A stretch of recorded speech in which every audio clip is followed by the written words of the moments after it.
नमः पार्वती पतये हर हर महादेव। आदिपराशक्ति माता की जय। सद्गुरुनाथ महाराज की जय।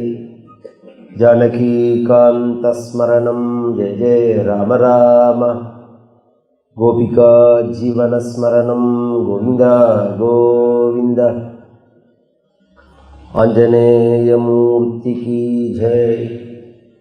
स्मृते सकल कल्याण भाजनम यत्र जायते पुरुषस्तमजं नित्यं व्रजामि शरणं हरिं। यशिवो नाम रूपाभ्यां या देवी सर्वमंगला तयोः संस्मरणात् पुंसां सर्वतो जयमंगलम्। दोर्भिर्युक्ता चतुर्भिस्फटिकमणिमयीम् अक्षमालां दधानां हस्ते नैकेन पद्मं सितमपि च शुकं पुस्तकं चापरेण। भासा कुन्देन्दुशङ्खस्फटिकमणिनिभा भासमाना समाना सा मे वाग्देवतेयं निवसतु वदने सर्वदा सुप्रसन्ना। मातर्मे मधुकैटभक्तिमगिषप्राणापहारोद्यमे हेलानिर्मितधूम्रलोचनवधे हे चण्डमुण्डार्धिनी निःशेषीकृतरक्तबीजतनुजेः नित्ये निशुम्भापहे शुम्भध्वंसिनि संहराशु दुरितं दुर्गे नमस्तेऽम्बिके। सर्वचैतन्यरूपां ताम् आद्यां विद्यां च धीमहि ह्रीङ्काररूपिणीं देवीं बुद्धिं या नः प्रचोदयात्। सदाशिवसमारम्भां शङ्कराचार्यमध्यमाम् अस्मदाचार्यपर्यन्तां वन्दे गुरुपरम्परां। भक्तवात्सल्यजलधेः परमानन्दरूपिणः अस्मदाचार्यराजस्य प्रपन्नोऽस्मि पदाम्बुजम्। त्र्यम्बकपुराधीशं गणाधिपसमन्वितं गजारूढमहं वन्दे शास्तारं कुलदैवतं। बुद्धिर्बलं यशोधैर्यं निर्भयत्वमरोगता अजाड्यं वाक्पटुत्वं च हनुमत्स्मरणात् भवेत्। ओम श्री आदिपराशक्तये नमः। सद्गुरु चरणारविन्दाभ्यां नमः। वाग्देव्यै नमः। ओम हनुमते नमः। श्रीहरये नमः। शिवे शृंगारार्द्रा तदिदरजने कुत्सनपरा सरोषा गंगायां गिरिशनयने विस्मयवती। हराहिभ्यो भीता सरसिरुह सौभाग्यजननी सखीषु स्मेराते मयि जननी दृष्टिः सकरुणा। मयि जननी दृष्टिः सकरुणा। सर्वजगन्मातावाன பராசக்தியினுடைய ஆச்சரியமான உபாசனா வைபவ மகோத்சவம் நடமாடும் தெய்வமான நம்ம காஞ்சி ஆச்சாரியார்களுடைய ஆஜ்ஞைப்படி இங்கே விசேஷமாக நடக்கிறது. சங்கர சாட்சாத்துன்னு கைலாசவாசியான பரமேஸ்வரனே ஆச்சாரியாளுடைய ரூபத்தில் வந்திருக்கார் அப்படிங்கிறது மகான்களுடைய வாக்கு. அசையாத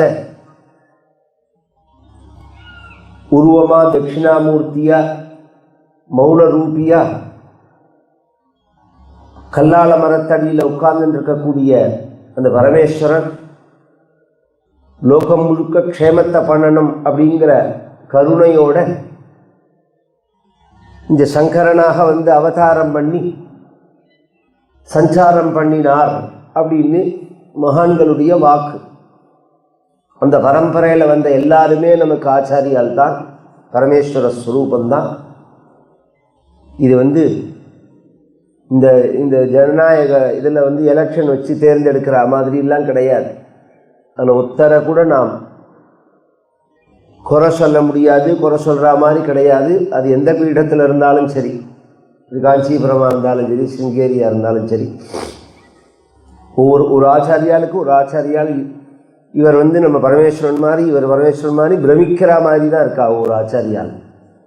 ஏன்னா நம்ம ஆதி ஆச்சாரியாளுடைய அந்த அந்த மகிமை, எத்தனையோ சுவாமிஜிகள், எத்தனையோ மட நிர்மாணம், எத்தனையோ இன்ஸ்டிடியூஷன் பார்க்குறமே, எப்பேற்பட்ட சாம்ராஜ்யங்கள் எல்லாமே கவிழ்ந்து விடுது. அதுதான் ஆச்சரியம். அந்த வம்சம் இந்த வம்சம்னு சொன்ன சாம்ராஜ்யங்கள் எல்லாமே கவிழ்ந்து போயிடுது. ஆனால் அந்த மடங்கள் அப்படியே தொடர்ந்து வருது பாருங்க. ஒவ்வொரு சமயமும் ஒவ்வொரு ஆச்சரியமான அனுபவங்களோட. அப்படின்னு சொன்னால் பரமேஸ்வரனுடைய மகிமை எப்பேற்பட்டதாக இருக்கணும், ஆச்சரியமான விஷயம் இல்லையா? அதை நினைச்சு பார்க்க முடியாது. அதுக்காக சொல்ல வரணும், கைலாசவாசியான பரமேஸ்வரனே 2 ரூபத்தில் இருக்கான் அப்படின்னு வேதன் சொல்றது. நமக்க பர்தினே யுக்த கேசாயச்சா அப்படிங்கிறது ஸ்ரீருத்ரன் சொல்லும்போது கபர்தியா இருக்கான் அப்படிங்கிறது. கபர்தி அப்படின்னு சொன்னால் வித்யாரண்யாளுடைய ஒரு வியாக்கியானம் ஜடாதரியா. நம்ம தமிழ்நாட்டில் சகஜமான பெயர் உண்டு, சடையன்னு. அபிராமணெல்லாம் கவனிச்செல்லாம் சடையான்னு கூப்பிடுவா. சடையன்னா பரமேஸ்வரன் அர்த்தம். சடையன் ஜடாதாரிங்கிறதுக்கு சடையன்கிறது. ஜடாதாரியான கேசதாரியான பரமேஸ்வரன் எல்லாருக்கும் தெரியும். இன்னொரு ரூபம் எது அப்படின்னு சொல்றது யுக்த கேசாயச்சா அப்படிங்கிறது ஸ்ரீருத்ரம். மொட்டை அடிச்சிருந்த பரமேஸ்வரன்கிறது. மொட்டை அடிச்சிருந்த பரமேஸ்வரன் எங்கேயாவது பார்த்துருக்குமா? ஒரு படத்துலையாவது பார்த்துருக்குமா? நம்ம யாராவது வரைஞ்சிருக்காளா? ஆனால் ஸ்ரீருத்ரன் சொல்றது அப்படின்னால் அதுக்கு தான் வித்யாரண்யர் சொல்கிறார், ஆதிசங்கர ரூபேன பின்னாடி அவதாரம் பண்ண போகிறத முன்னாடியே ஸ்ரீருத்ரன் சொல்கிறதுங்க. பின்னாடி ஆச்சாரியாளுடைய ரூபத்தில் பகவான் வரப்போகிறான் அப்படிங்கிறத முன்னாடியே நமக்கு ருத்ரன் காமிக்கிறது அப்படின்னு ஆச்சரியமாக இருக்கும். அது பரமேஸ்வரனுடைய ஸ்வரூபந்தான். அவளுடைய வாக்கு என்ன சங்கல்பமோ என்ன தீர்மானமோ, ஒரு ஜீவனை மகான்கள் எப்படி அனுகிரகம் பண்ணுவார்கள் அப்படின்னு சொல்ல முடியாது. மகான்களுடைய ஒரு அனுகிரகம் சங்கம் அப்படிங்கிறதுக்கு மகிமை, அந்த மகிமைக்கு எல்லையே கிடையாது. அது வார்த்தைகளால் வர்ணிச்சுடவே முடியாது. மகத் கிருபா கடாட்சத்துக்கும் சத் சங்கத்தினுடைய மகிமைக்கும் எல்லை சொல்ல முடியாது. ஏன் அப்படின்னா இதே புராணங்கள்லேயே மகா கிருபா கடாட்சத்துக்கு என்ன விசேஷம், சத் சங்கத்துக்கு என்ன விசேஷம் அப்படின்னு நாரதர் ஒரு தடவை பகவானை பார்த்து கேட்டார். அதுக்கு பகவான் சொன்னான், நான் நிரூபிக்கிறவான்னு சொல்லி நாரதர் அழிச்சுன்னு பூலோகத்தில் ஒரு இடத்துல ஒரு புழுவை காமிச்சார். நீ பாரு அப்படின்னு நாரதரை பார்த்தா அந்த புழு அப்படியே உடனே துடிச்சு செத்து போயிடுது. என்ன நான் கேட்டேன், நீங்கள் என்ன சொல்கிறீங்கன்னா, மகான்களுடைய கடாட்சத்துக்கு பார்வைக்கு என்ன மகிமை, சத்சங்கத்துக்கு என்ன மகிமைன்னு கேட்டேன். புழுவை பாரு, நேல் புழு செத்து போயிடுது. பதில் சொல்லலை பகவான். இன்னும் கொஞ்ச நாள் போச்சு, திருப்பி கேட்டார். வான்னு சொல்லி ஒரு இடத்துக்கு அழிச்சுன்னு போனால் ஒரு வீட்டில் ஒரு கிளி வளர்த்துண்டா. அந்த கிளியை பாருண்டா, பச்சைக்கிளி மாதிரி. அதை பார்த்தா அதுவும் துடிச்சு செத்து போயிடுது. விட்டுட்டார் நாரதர். நான் உங்கள்கிட்ட அந்த வார்த்தையே கேட்கலைங்க. கொஞ்ச நாள் போச்சு, பகவானை பார்க்க வரதே, பகவானே இங்கே வா அப்படின்னா, என்னோட வான்னா. எங்கேன்னா, சொல்கிறேன் வான்னா. கீழே வந்து காசி ராஜாவுக்கு ஒரு குழந்தை பிறந்திருக்கா, அவனை பார்க்க போகலாம் வான்னார். நான் வரலன்னா நாரதன். ஏதோ புழு கிளியெல்லாம் பார்த்த உடனே செத்து போச்சோ, அதெல்லாம் திரியக்கோணி, அதுக்கு பரிஞ்சுன்னு கேட்குறதுக்கு ஆள் கிடையாது. நீங்கள் ராஜா குழந்தையை காமிச்சு அது ஏதாவது போச்சுன்னா சுற்றி உள்ளவெல்லாம் உரிச்சு எடுத்துருவான். அதனால் வேண்டவே வேண்டாம்னா, நீ வா சொல்கிறேன் அப்படின்னு ஆயிடுச்சுன்னு கீழே போய் தொட்டிலில் கிடக்க அந்த குழந்தைய பார்த்து கேள்வி, என்ன கேட்டியோன்னு அந்த கேள்வியை அந்த குழந்தைய கேள்வினா. மகான்களுடைய கிருபா கடாட்சத்துக்கு சத்சங்கத்துக்கு என்ன மகிமை அப்படின்னு பிறந்த குழந்தைய பார்த்து நாரதர் கேட்கிறார். அந்த குழந்தை கையை கூப்பின்னு சொன்னது, நான் 2 ஜென்மாவில் இந்த ஜென்மாவை அடைஞ்சேனே, இதுதான் விசேஷம். ஒரு ஜென்மா புழுவாக இருந்தேன், நீங்கள் பார்த்தேன். அடுத்த ஜென்மா கிளியான, அந்த ஜென்மாவில் நீங்கள் என்னை பார்த்தேன், மனுஷ ஜென்மாவை அடைஞ்சிட்டேன். இந்த மனுஷ ஜென்மாவை அடையறதுக்கு பரிணாம வளர்ச்சி சயின்டிஃபிக்காக எடுத்துப்போம். பரிணாம வளர்ச்சின்னு எடுத்துனுட்டா கோடிக்கணக்கான ஜென்ம ஆகணும். புல்லாய் புழுவாய் பூண்டாய் பல்மிருகமாயி அந்த அந்த சரீர அமைப்பு இருக்குது பாருங்க. சாஸ்திரம் சொல்கிறது சயின்டிஃபிக்காக இன்றைக்கி சொல்லணும்னா புல்லு பூர்வாக இருக்காது, அதுக்கெல்லாமல் ஹிருதயம் இருக்குது, ஆனால் வந்து அது அச்சேதனமாக இருக்குது. அதுக்கப்புறம் அது புழுவாக மாறுறதே ஒரே நீளமான உடம்பாக இருக்குது. அதுக்கப்புறம் அதுக்கு கை கால், அந்த புழுவிலேயே கால் உள்ள புழுவாக இருக்குது. அதுக்கப்புறம் கொஞ்ச நாள் போச்சு அப்படின்னு சொன்னோம்னா அதுக்கு அடுத்தது பறவையாக மாறுறது. பறவையாக மாறின உடனேவே அதுக்கு ரெக்கை இருக்குது பாருங்க. ரெக்கைங்கிறதே கைக்கு சமானம் தான். கால் இருக்குது, ரெக்கை வளர்ச்சியாக இருக்குது. அதுக்கப்புறம் அது மிருகமாக மாறுறது. நாய் பண்ணி இது மாதிரி மிருகங்களில் ஆரம்பித்து இப்படி கொஞ்சம் கொஞ்சமாக மேலே கடைசியில் ஒரு கட்டத்தில் குரங்கு மாதிரி அதுக்கப்புறம் இந்த 4ங்கிற போய் கையை மேலே தூக்கி கீழே நடக்கிற மாதிரி அபியாசம் பண்ணி அதுக்கப்புறம் மனுஷனா. இது ஒரு பரிணாம வளர்ச்சி ஆட்டோமேட்டிக்காக நடக்கிறது ஒரு ஜீவனுக்கு. இந்த சிஸ்டப்படி வரணும்னு சொன்னால் எத்தனை கோடி ஜென்மா ஆகணும். இப்போ நீங்கள் என்னை பார்த்தேன், 2 ஜென்மாவில் 3வது ஜென்மா நான் மனுஷனாக வந்துட்டேன். இதுதான் சத்சங்கத்துக்கும் மகத் சந்தர்சனத்துக்கும் உள்ள மகிமேன்னா. மகான்களுடைய தரிசனம் இருக்கு பாருங்க. தரிசன சே சப் பாப விநாசே दुख दरिद्र सब दूर कयो रे अमृत वचन सुनु धमना चोरे धरवी घट प्रभु पाय लख्यो रे आज सखी मेरे सद्गुरु घर आए मेरे मन में आनंद पयो रे आनंद पयो जन्म जन्म के संशय टूटे भव भयताप मिटाय लख्यो रे. ब्रह्मानंदरुडिया दोहा. दर्शन से सब पाप विनाशे. பார்த்த மாத்திரம், நீ ஒன்றும் முயற்சி பண்ண வேண்டாம். அவர்கள் பார்த்த மாத்திரத்தினால அத்தனை பாவமும் போயிடும். துக்க தரித்திர சப் தூர கயோரே. உன்னுடைய சகல துக்கமும் போயிடும், சகல தரித்திரமும் போயிடும். ஜென்ம ஜென்மாவாக இருக்கக்கூடியதான அஜ்ஞானம் நிவர்த்தி ஆகும். சகல துக்கத்துக்கும் காரணம் அஜ்ஞானம் தானே. அந்த அஜ்ஞானம் நிவர்த்தியாகும். அந்த மகான்களுடைய தரிசனம், இந்த மகான்களுடைய தரிசனத்துக்கு அத்தனை மகிமை எல்லாரும் சொல்லியிருக்காங்க. எல்லாரும் சொல்லியிருக்கா. இந்த மகான்களுடைய அந்த காலில் விழுந்து மணிவாசகர் குருநாதருடைய சரணம் மேலே பட்டவுடனே சொல்றார்,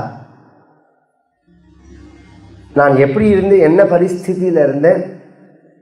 புல்லாய் பூடாய் புழுவாய் மரமாய் பல்மிருகமாகி பறவையாய் பாம்பாகி கல்லாய் மனிதராய் பேயாய் கணங்களாய் வல்லசுரராகி முனிவராய் தேவராய் செல்லா நின்ற இத்தாவர ஜங்கமத்துள் எல்லா பிறப்பும் பிறந்திலைத்தேன் எம்பெருமான் மெய்யே உன் பொன்னடிகள் கண்டின்று வீடுற்றேன் அப்படிங்கிறார். எத்தனையோ ஜென்மாக்கள் அத்தனையும் பார்த்து உன் சரணாரவிந்தத்தை பார்த்தேன், பார்த்த உடனே வீடுற்றேன்கிறார். மோட்சங்கிறது ஒரு இடம் இல்லை. மோட்சங்கிறது எல்லாரும் நினைச்சிருக்காங்க ஞானமோ மோட்சமோ அடைய வேண்டிய ஒரு பொருளோ ஒரு ஸ்தானமோ இல்லை. அது சொரூபம், அது நம்மளோட சொரூபம். அது அதை மறைச்சுன்னு இருக்கிற அஜ்ஞானத்தை நிவர்த்திக்கிறதுக்கு தான் இத்தனை விவகாரங்கள்லாம் நாம் பண்ணுறது. அது குருநாதருடைய கிருபையினால தான் வரும். அதனால் குரு வாக்கியத்தில் நமக்கு முதல்ல நம்பிக்கை இருக்கணும். ஸ்ரீவித்யாலேயே எடுத்து பார்த்தேன்னா ஆவாகனம் பண்ணுறது ஒவ்வொருத்தரையும் ஒவ்வொரு இடத்துல பண்ணிவிட்டு கடைசியில் குருவை கொண்டு எங்கே வைக்கணும்? மூர்த்தால வைக்கணும். பாக்கி எல்லாரையும் அங்கங்கே ஆவாகனம் பண்ணிவிட்டு ஆவரண தேவதைகளை குரு சரணத்தை தியானம் பண்ணும்போது அதை மட்டும் சிரஸில் வைக்கணும், உச்சந்தலையில் வைக்கணும். குருவுக்கு அத்தனை மகிமை. நம்ம பாலகிரிவாளுடைய ஒரு ஆஜ்ஞை. அதுதான் சொல்ல வந்தேன் இத்தனையும். இந்த அசாமில் நான் ஜனவரி மாதம் வரைக்கும் நானே நம்பலை. இடம்லாம் பெருசாக இருக்குது, விஸ்தாரமாக இருக்குது, எல்லாம் இருக்கே தவிர கடத்தலுக்கெல்லாம் போயிட்டு வந்தேன். வெளியில் நம்ம 9 நாளாக ஜாஸ்தி நம்ம போகலை. நீங்கள் வெளியில் போயிட்டு வந்தேன்னா டெவலப்பே இல்லாத ஸ்டேட்டு. நம்ம ஊர் தமிழ்நாடெல்லாம் எப்படி இருக்குது பார்த்தெல்லாம் தெரியும். தமிழ்நாடெல்லாம் ஒன்று இதை அதோட சொல்லிடுறேன். தமிழ்நாடெல்லாம் டெவலப் ஆகிடுச்சுன்னா இந்த கழக ஆட்சினால் இல்லை, 50லேருந்து 65லேயே நம்பர் 1 ஸ்டேட். அது ஒழுங்காக ஆட்சி புரிஞ்சிருந்தா இப்போ எப்படி இருந்திருக்கணும் அந்த ஸ்டேட்டு? வெளிநாட்டுக்கு சமமாக இருக்கணும். இந்த பாவிகள் இத்தனை நாசம் பண்ணியும் நாம் இப்படி இருக்கோம்னா நம்மளோட ஒரு அது மாதிரி நம்மளோட சம்ஸ்காரம், நம்மளோட புத்திசாலித்தனம், அதனால் அந்த தேசம் அப்படி இருக்கே தவிர ராஜ்ய பரிபாலனத்தினால இல்லை. இதெல்லாம் இப்போ தான் ராஜ்ய பரிபாலனத்தினால சரி பண்ணிட்டு வரார்கள் இந்த ஸ்டேட்டெல்லாம். இதெல்லாம் ஒன்றுமே சாமான்லாம் எதுவுமே கிடையாது. ஜனங்கள்லாம் சாதாரண ஜனங்கள், ரொம்ப பெருசாக இவாளுக்கு எந்த சம்ஸ்காரமுமே கிடையாது. நான் கூட பார்த்தேன் இந்த சுக்கரேஸ்வரர் சில கோவில்கள்லாம் இருக்குது நம்ம ஊர்லலாம். ஒரு தெருவுக்கு ஒரு பிள்ளையார் கோவில், ஒரு மாரியம்மன் கோவில், ஒரு காளியம்மன் கோவில் இருக்கும். அது மாதிரி எதுவுமே இங்கே கிடையாது. எந்த டெவலப்புமே கிடையாது, சாமான்களே கிடையாது பெரும்பாலும். இதில் நம்ம எப்படி இவ்வளோ பெரிய காரியத்தை பண்ண போகிறோம், எப்படி நடக்க போகிறது, சாமான சேகரிச்சாகணுமேன்னு கவலைப்பட்டு ஒன்று ஒன்றா பண்ணினோம். நாங்கள் பார்த்தா அத்தனை மகோத்சவமாக நடக்கிறது. அதுலேயும் பிரதானம் திரும்ப சொல்லுவேன் புஷ்பந்தான். புஷ்பமே கிடையாது இந்த ஊரில். இந்த துருக்க ஜாமந்தியை தவிர வேறு எந்த பூவும் கிடையாது. இந்த வார்த்தையெல்லாம் அத்தனை புஷ்பம் தினம் வரவா வாங்கிட்டு வரா. குறிப்பிட்டு நாங்கள் 2 பேர்கிட்ட தான் சொன்னோம் பூ வேணும்னு. அப்புறம் நான் நடுப்பில் முதல் நாள் உபன்யாசத்தில் சொன்ன மத்தியில் அதை கேட்டுட்டு தான் எல்லோரும் வாங்கிட்டு வர்றது பிரதானமாக. எதுக்கு சொல்கிறேன்னா, இது நம்ம சங்கல்பிச்சு இங்கே ஒரு சாமானை கொடுத்து எங்கள் பக்கத்து இங்கே அமெரிக்கா தானே போகிறேன், இல்லை டெல்லி தானே போகிறேன், அவள்கிட்ட இந்த பையன் பக்கத்தாத்தில் என் பொண்ணாத்தில் கொடுத்துருக்கோம் கொஞ்ச நாளே மூஞ்சியை தூக்குவா. அப்படி இருக்கிறதே பூவை வாங்கிட்டு கடத்தரு போய் அதான் இப்போ முரளி சொன்னார். கார்த்தால ஃப்ளைட்டுக்கு நம்ம 5:30 மணிக்கு தாதர் போனால் தான் பூ வாங்க முடியும், மார்க்கெட்டில் போய் வாங்கிட்டு வந்தேங்கிறார். இந்த பூ வாங்கிட்டு வரத்துக்கு இந்த பூவெல்லாம் கிடைக்கணும்னா 5:30 மணி 6 மணிக்கு தாதர் மார்க்கெட்டுக்கு போனால் தான் கிடைக்கணும். பம்பாயில் உள்பட இது மாதிரி ஸ்ரத்தையாக போய் வாங்கிட்டு வரணும்னா இதுக்கு நான் சொன்ன தேவி பாகவதமோ உபன்யாசமோ காரணம் இல்லை, ஆச்சாரியாலோட சங்கல்பம். ஆச்சாரியாலோட சங்கல்பம் காரணம். அதனால தான் இப்படி தோன்றது, உங்களுக்கு இதை பண்ணணும் அப்படின்னு தோன்றது. இப்படி மகோத்சவமாக நடக்கிறது. அம்பாளுடைய மகிமைகளை சொல்லக்கூடிய அந்த தேவி பாகவதத்தில் சும்ப நிசும்ப வதன்னு சொல்கிறா. மூணு அவதாரம் அம்பாலோடு. நேற்றைய தினம் நவராத்திரி சொன்ன மத்தியில் மகாகாளி, மகாலட்சுமி, மகா சரஸ்வதி அப்படின்னு நாம் அந்த சிஸ்டத்தில் சொன்னாலும் பூஜா கிரமமும் அப்படிதான். ஆனால் அதை ரெட்டையாக பெரட்டின்னு சொல்லுவா. ஐம் ஹ்ரீம் க்ளீம் அப்படின்னு பீஜாட்சரம் வரத்த என்ன ஆகிடும்னா அந்த ஐங்கிறது சாரஸ்வத பீஜமாக போயிடும், சரஸ்வதியாக போயிடும். மத்தியில் மகாலட்சுமி வந்துடும், க்ளீம்ங்கிற பீஜம் வரத்தே காலியாக போயிடும். ஆனால் உபாசிக்கிற கிரமத்தில் பார்த்தேன்னா சரஸ்வதி, லக்ஷ்மி, துர்கை அப்படின்னு தான் பூஜை பண்ணுவோம். ஆனால் அதுலேயும் ஆச்சரியத்தை சொல்கிறேன். நம்ம நவராத்திரி பூஜை பண்ணுறதே பின்னாடி தான் சரஸ்வதி பூஜை பண்ணுறது. ஆனால் அஷ்டமிக்கு சரஸ்வதி அஷ்டமின்னு சொல்கிறது இல்லை, துர்கா அஷ்டமி தான். ஏன்னா இந்த பீஜம் இருக்கே, இது எல்லா தெய்வங்களுக்குமே பொருந்தும். அது ரொம்ப இதில் ஒரு ஆச்சரியம். ராதையோட அத்தனை மகிமை சொல்லப்பட்டிருக்கு இந்த தேவி பாகவதத்தில். ராதையோட ஒரு அத்தனை மகிமைகள் சொல்லப்பட்டிருக்கு. ராதா அப்பேற்பட்ட ஒரு பரதேவத்தை அப்படின்னு சாஸ்திரங்கள். கோலோகத்திலேருந்து அவளுடைய ஆஜ்ஞையினால தான் இந்த காரியங்கள்லாம் நடந்தது அப்படின்னு ஒரு ஸ்கந்தத்தில் ஒரு சரித்திரமே வருது. அதனால் அம்பாளுடைய எல்லா மகிமை, எல்லா அவதாரங்களுமே ஏகரூபம். அதில் நான் சொன்ன மாதிரி இதில் இந்த பேதம்னு இல்லை, உபாசனையினால் உபாசிக்கிறவர்களால் அது மாறுமே தவிர நம்ம பெரியவா. அதனால தானே நம்மளுடைய ஆச்சரியம் என்னன்னா, இந்த உபாசனா கிரமம் இருக்கு பார்த்தீங்களா, தாமசம், ராஜசம், சாத்விகம்னு 3. தாமசமான குணம் உள்ளவா தாமசமான தேவதையை பூஜை பண்ணுவா, ராஜசமான குணம் உள்ளவா ராஜசமான தேவதையை பூஜை பண்ணுவா, சாத்விகமான குணம் உள்ளவா சாத்விகமான தேவதையை பூஜை பண்ணுவா, தாமசமான குணம் உள்ளவா தாமச முறப்படி பூஜை பண்ணுவா, ராஜசமான குணம் உள்ளவா ராஜச முறப்படி பூஜை பண்ணுவா, சாத்வீகமான குணம் உள்ளவா சாத்வீக முறப்படி பூஜை பண்ணுவா. அப்படிங்கிறது பொதுவாக சுவாமிக்கு ஒரு நைவேத்தியம் பண்ணும்போது எதன்னாத் புருஷோபவதி ததன்னாத் தஸ்ய தேவதாகான்னு சாஸ்திரம். நீ என்ன சாப்பிட்றியோ அதுதான் பூஜை பண்ணணும், நீ என்ன சாப்பிட்றையோ அதுதான் பூஜை பண்ணணும் அப்படிங்கிறது அங்கே விதி. அதனால தான் அவாவா அந்த நம்ம தேசத்தை பார்த்தேன்னா அப்ராஹ்மணாலேருந்து இதுவா பர்யந்தம் பூஜா கிரமங்கள் மாறுபடுறது. ஆனால் ஒன்று கவனிச்சு பாருங்க, எந்த பெருமா கோவில்லையாவது நீங்கள் மாம்சம் பூஜை பண்ணி நீங்கள் பார்த்துருக்கல? எந்த சிவன் கோவில்லையாவது நீங்கள் மாம்சம் பூஜை பண்ணி நிவேதனம் பண்ணி பார்த்துருக்கல? ஏன்னா அதெல்லாம் ஒரு குறிப்பிட்ட வட்டத்துக்குள்ளே உள்ளது. அம்பாளுடைய ஒரு கிரமம் என்னன்னா, இந்த தாமசம், ராஜசம், சாத்வீகம் அப்படிங்கிற உபாசகால் வேணா மாறுமே தவிர அம்பாள் ஏகரூபம். அம்பாளை தாமசக்காராலும் உபாசிப்பாள், சாத்விகாராலும் உபாசிப்பாள். அப்படிங்கிறத காமிக்கிறதுக்கு தான் எல்லாருக்கும் உபாசிய தேவதையா இருக்காள் பரதேவதைங்கிறது. இதில் நமக்கு ஒரு ஆச்சரியத்தை சொல்றேன். நம்மளுடைய கிராமங்களில் இன்னைக்கும் எடுத்துட்டோம்னா ஒரு மாரியம்மனை பிரதிஷ்டை பண்ணி ஒரு பூசாரி பூஜை பண்றாங்கிறதுக்காக நாம் அந்த கோவிலுக்கு போகாமல் இருக்கிறது கிடையாது. இதே இருளன், காட்டேரி, முனியாண்டி, முனீஸ்வரர்னா அந்த கோவிலுக்கு நாம் போகிறது சந்தேகம், அந்த செக்ஷனே தனியாக போயிடும். அது இதே மாரியம்மன் கோவில்னு எடுத்துட்டேன்னா எல்லாரும் போவோம், நம்ம எல்லாரும் அந்த கோவிலுக்கு போவோம், எல்லாரும் அந்த அம்பாளுக்கு மாவிளக்கு மாவு போடுவோம். அதே பூஜாரி கையாலேயே பூஜை பண்ண சொல்லி பிரசாதம் வாங்கி போனாம. அப்போ இந்த தேவதையோட மகிமை என்ன? அதுதான் இந்த விஷயம். எல்லாராலையும் பூஜை பண்ணப்படுறவளாகவும் இருக்காள், எல்லா குணத்துக்கும் ஆதாரம் எல்லா குணஸ்வரூபியாகவும் இருக்காள். ஒரு சாதாரண சாமானியனும் பூஜை பண்ணலாம், உயர்ந்த ஆச்சாரியால் மாதிரி உள்ளவர்களும் பூஜை பண்ணலாம். அப்படிங்கிற மாதிரி இந்த அமைப்பு இருக்கு அம்பாளுடைய.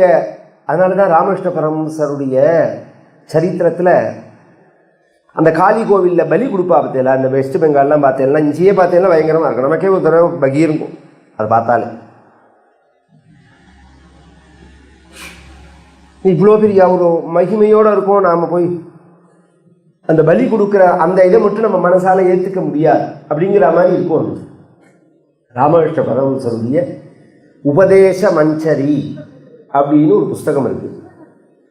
அது அப்புறம் கிடச்சிதுன்னா வாங்கி படிங்கோ. அதில் 125வது பக்கம் கரெக்டாக, இந்த 124 125வது பக்கத்தில் இந்த சப்ஜெக்டை பேசுகிறார் ராமகிருஷ்ண பரமஹம்சர். எனக்கு எல்லாம் கரெக்டு தான், இந்த பலி கொடுக்குறத என்னால் ஏற்றுக்க முடியல அம்பாளுடைய ஆராதனத்தில். அது மனசு எனக்கு பலி கொடுக்கறத பார்க்கறதே மனசு நடுங்கிறது. ஆனால் இது தப்பு. என் மனசு வருத்தப்படுறது, நடுங்கிறது. ஆனால் இந்த பலி கொடுக்கறது தப்பு அப்படின்னு நான் நினைச்சேன்னா அம்பாள் வருத்தப்படுறாள்ங்கிறது எனக்கு தெரியறதுங்கிறார். கவனிச்சு கேட்கணும். இந்த பலி கொடுக்கறத நினைச்சு என் மனசு பயப்படுறது, நடுங்கிறது, அதை பார்க்கறதே. ஆனால் இந்த பலி கொடுக்கறத தப்புன்னு நான் நினைச்சேன்னா அம்பாள் வருத்தப்படுறான். ஏன்னா எதன்னாத் புருஷோ பவதி ததன்னாத் தஸ்ய தேவதா. நீ என்ன சாப்பிட்றியோ அதை கொடுக்கணும். அதுதான் இந்த சிஸ்டம்.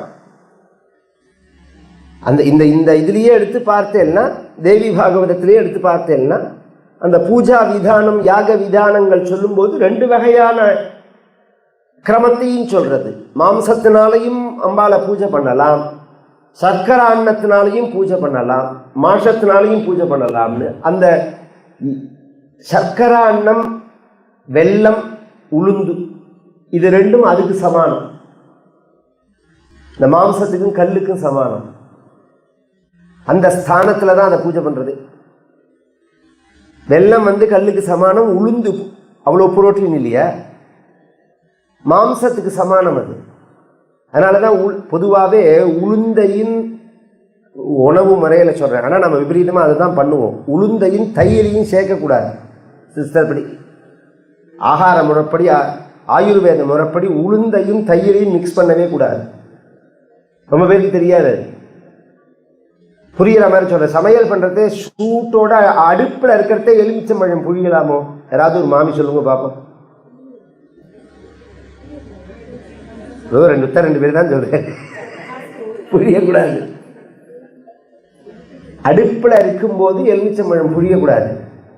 அந்த நெருப்பில் கொதிக்கிறதே எலுமிச்சம்பழம் புரியக்கூடாது. எலுமிச்சம்பழத்துக்கு எஃபெக்ட் கிடையாது. அதை இறக்கி வச்சுட்டு தான் புரியணும். அது மாதிரி பல வகை இருக்குது அந்த சாப்பாடு உணவுலேயே. அது மாதிரி இந்த தயிரையும் உளுந்தையும் சேர்க்கக்கூடாது. ஆனால் இங்கே கவனிச்சேன்னா தயிரையும் உளுந்தையும் சேர்த்து தான் பலி கொடுப்போம். ஏன்னா அது மாம்சத்துக்கு சமானம். ஆனால் நாம் அதுலேயே அது பழகி போய் இப்போ தயிர் வடையாக சாப்பிட்டோம். இன்னைக்கு சாப்பிடக்கூடாது. அண்ணா சாஸ்திரப்படி அப்படி சாப்பிடக்கூடாது. நீங்கள் தயிர் வடையாக நாங்கள் போடலைன்னாலும் வடையை போட்டால் உடனே பச்சடியில் துவச்சி சாப்பிட்றதுங்கிறதே பழக்கம். அது வாசனை, அது வேற ஒன்றும் இல்லை, வாசனை அது. ஆனால் அது மாம்சத்துக்கு சமானம், சாப்பிடக்கூடாதுங்கிறது தான் விஷயம்.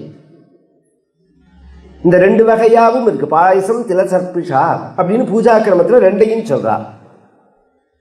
3வது சரித்திரம் சொல்லப்படுறது. ஸ்ருணுராஜன் பிரவக்ஷ்யாமி தேவ்யாச்சரிதமுத்தரம் சுகதம் சர்வஜந்தூனாம் சர்வபாப பிரணாசனம் யதா சும்போ நிசும்பஸ்ச பிராதரோ பலவத்தரௌ பபூவதுர்மஹாவீரௌ அவவத்யு புருஷைஹி கில காவேதாவசுதா அசுராவாதௌ கதம் தௌ பலினாம்பரௌ கதஞ்ச நிகதௌ சர்வம் கதயஸ்வ சவிஸ்தரம்.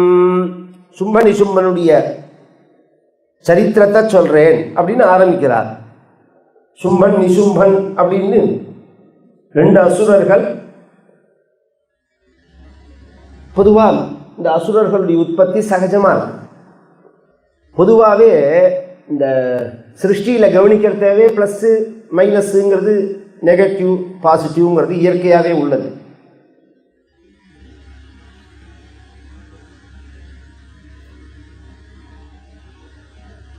இதுக்கு ரொம்ப நுட்பமான விஷயத்தை சொல்லணும். தேவர்களை படைச்ச பகவான் தான் அசுரர்களையும் படைக்கிறான் அப்படிங்கிறது தான் விஷயம். சூரியனை படைச்ச பகவான் தான் இருட்டையும் படைக்கிறான் அப்படின்னு சொல்ல முடியாது. இதுக்கு அதுக்கு உள்ள வித்தியாசத்துக்காக சொல்லுறேன். லைட்டுக்கு சோர்ஸு, லைட் இருக்கணும், அதுக்கு சோர்ஸ் எதுன்னா வெளிச்சத்துக்கு சோர்ஸு பல்பு, சூரியன். உற்பத்தி ஸ்தானம் எதுன்னா இருட்டுக்கு உற்பத்தி ஸ்தானம் எது? லைட் இல்லைங்கிறது தான் இருட்டு. உற்பத்தி ஸ்தானம்னு ஒன்று தனியாக கிடையாது. அது மாதிரி ஞானம் இல்லாத இடம் அஜ்ஞானம். ஆரோக்கியம் இல்லாத இடம் வியாதி. அதுபோல எங்க தெய்வீகத்தன்மை குறையிறதோ அங்க தான் இயற்கையாவே வந்துடும். தெய்வீகத்தன்மை குறைஞ்ச இடம் அசுரத்தன்மைன்னு அர்த்தம். எப்பொழுதெல்லாம் தெய்வீகத்தன்மை குறையிறதோ அப்பொழுதெல்லாம் வரும். அசுரத்தன்மையும் இந்த சிருஷ்டியில் உள்ள விஷயம்தான் அது. இவர்கள் புஷ்கரம்ங்கிற இடத்துக்கு போனார்கள். தயோஸ்துஷ்டோ பவத் பிரம்மா சர்வலோக பிதாமஹா தத்ராகதஸ்ச பகவான் ஆருஹ்ய வரடாபதிம் தௌபௌ ஜகத் ஸ்ரஷ்டா திருஷ்ட்வா தியான பரௌ ஸ்திதௌ உத்திஷ்டந்தம் மகாபாகௌ துஷ்டோஹம் தபசா கிலா. புஷ்கரம்னு சுதுஷ்கரம்னு பிரம்மாவோட கோவில் உள்ள இடம் புஷ்கரம் தான். இந்த சரித்திரத்தில் அது ஒரு சொல்லிட்டே போறேன்னா, பிரம்மாவுக்கு கோவில் கிடையாது. நார்மலா திரிமூர்த்திகள்னு பொதுவாக சமமான ஸ்தானத்தில் நாம் சொன்னாலும், மும்மூர்த்திகள்னு நாம் சொன்னாலும், ஆவாகனாதிகள்ல மும்மூர்த்திகள் உண்டு. இப்போ இந்த கலசம் ஆவாகனம் பண்ணுற மத்தியில் நீங்கள் என்ன ஹோமம் பண்ணினாலும் மும்மூர்த்திகள் ஆவாகனம் பண்ணணும். அதில் நீங்கள் சுதர்சன ஹோமம் பண்ணினாலும், இப்போ நான் துர்கை ஆவாகனம் பண்ணினாலும் சரஸ்வதி பிரம்மாவை ஆவாகனம் பண்ணணும், லக்ஷ்மி நாராயணர்களை ஆவாகனம் பண்ணணும், உமா மகேஸ்வரர்களை ஆவாகனம் பண்ணணும். அவர்கள்லாம் பரிவார தேவதைகள்னு பேர். துர்க, கணபதி, க்ஷேத்திரபாலகர்கள், வாஸ்து புருஷன், ஆயுர் தேவதை, இவர்கள்லாம் பரிவார தேவதைகள்னு பேர். இவர்களெல்லாம் நாம் நீங்கள் எந்த பூஜை பண்ணாலும் அதில் ஆவாகனம் பண்ணணும். அது ஒரு சிஸ்டம். அது இப்படி ஒரு மகிமையோட கூடின பிரம்மாவுக்கு கோவில் கிடையாது. ஏன் கோவில் கிடையாதுன்னா, பரமேஸ்வரனோட சாபம் அது. பொய் சொன்னார் பிரம்மாங்கிறதுக்காக. அந்த திருவண்ணாமலை சரித்திரத்தில் உள்ள விஷயம் அது. தலையிலேருந்து தாழம்பு வந்தது. அடியும் முடியும் பார்க்கறதுக்கு பிரம்மாவும் விஷ்ணுவும் போனார்கள். பெரிய ஜோதிஷா பகவான் இருந்தான். பிரம்மாவால் மேலே போக முடியல. மகாவிஷ்ணு வராக அவதாரம் எடுத்து போனார். அவராலையும் கீழே போய் எங்கே ஆரம்பிக்கிறது இதுன்னு கவனிக்க முடியல. மகாவிஷ்ணு திரும்பி வந்துட்டார். பிரம்மாவுக்கு இப்படி இருக்கிறதே ஒரு தாழம்பு வந்தது ஆகாசத்தில். அதை பிடிச்சார் கையில். நீ எங்கேருந்து வரேன்னு அதை கூப்பிட்டு கேட்டார். பரமேஸ்வரன் சிரஸ்லேருந்து வரேன்னு. அது உடனே இவருக்கு கிரிமினல் மூளை வேலை செஞ்சது. அதை கூப்பிட்டு சொன்னார், நான் உன்னை சிரஸ்லேருந்து தான் எடுத்துன்னு வந்தேன்னு கீழே போய் சொல்லுவேன். தேவதைகள்லாம் வெயிட் பண்ணுறான், நீனும் ஆமான்னு சொல்லணும், வாஸ்தவமானதா ஓகேன்னு. அது கீழே வந்தார். வந்த உடனே மகாவிஷ்ணு சொன்னார், என்னால் அடியை பார்க்க முடியலன்னார். பிரம்மா சொன்னார், நான் முடியை பார்த்துட்டேன்னார், தலையை பார்த்துட்டேன்னார். என்ன தாழம்புவே பார்த்தேன்னா இல்லையா? ஆமாம் ஆமான்னு. உடனே தேவதைகள்லாம் பிரம்மா தான் உயர்வு விஷ்ணுவை காட்டலும் அப்படின்னு பேசிட்டு இருக்கிற சமயத்தில் பகவான் பிரத்யட்சமாயிட்டான். பிரத்யட்சமாகி பிரம்மாவை பார்த்து சொல்றார், இவ்வளோ பெரிய ஸ்தானத்தில் உள்ள நீ பொய் சொல்லலாமான்னு. பொய் சொல்லவே கூடாது, இயல்பாகவே பொய் சொல்லக்கூடாது. அதுவும் அந்தந்த தகுதிக்கு வரத்தே ஜாக்கிரதையாக இருக்கணும். ஏன்னா ஒரு டம்ளர் ஜலம் கொட்டினா வர நஷ்டத்துக்கும் ஒரு டேம் உடஞ்சி வர நஷ்டத்துக்கும் வித்தியாசம் இருக்கணும். அது மாதிரி யார் பொய் சொல்கிறாங்கிறத பொறுத்து தான் இருக்குது அதனுடைய விளைவுகள். பெரிய லெவலில் உள்ளவா பொய் சொன்னால் பெரிய பிரச்சனை. அது சொல்லக்கூடாது, நீ சொல்லக்கூடாது. சிருஷ்டிகர்த்தா நீ சொல்லலாமா? அதனால உனக்கு இனிமேல் கோவிலே கிடையாதுன்னுட்டார் பிரம்மாவை. இந்த தாழம்பூவை பார்த்து சொன்னார், என் சந்நிதிக்கு வந்தேன்னா தெரிஞ்சேரின்னா. பரமேஸ்வரனுக்கு கிட்டக்கையே கொண்டு போகக்கூடாது. ஆனால் பரமேஸ்வரன் எவ்வளோ ஜென்டில் மேன்னு சொல்கிறேன் கேளுங்க.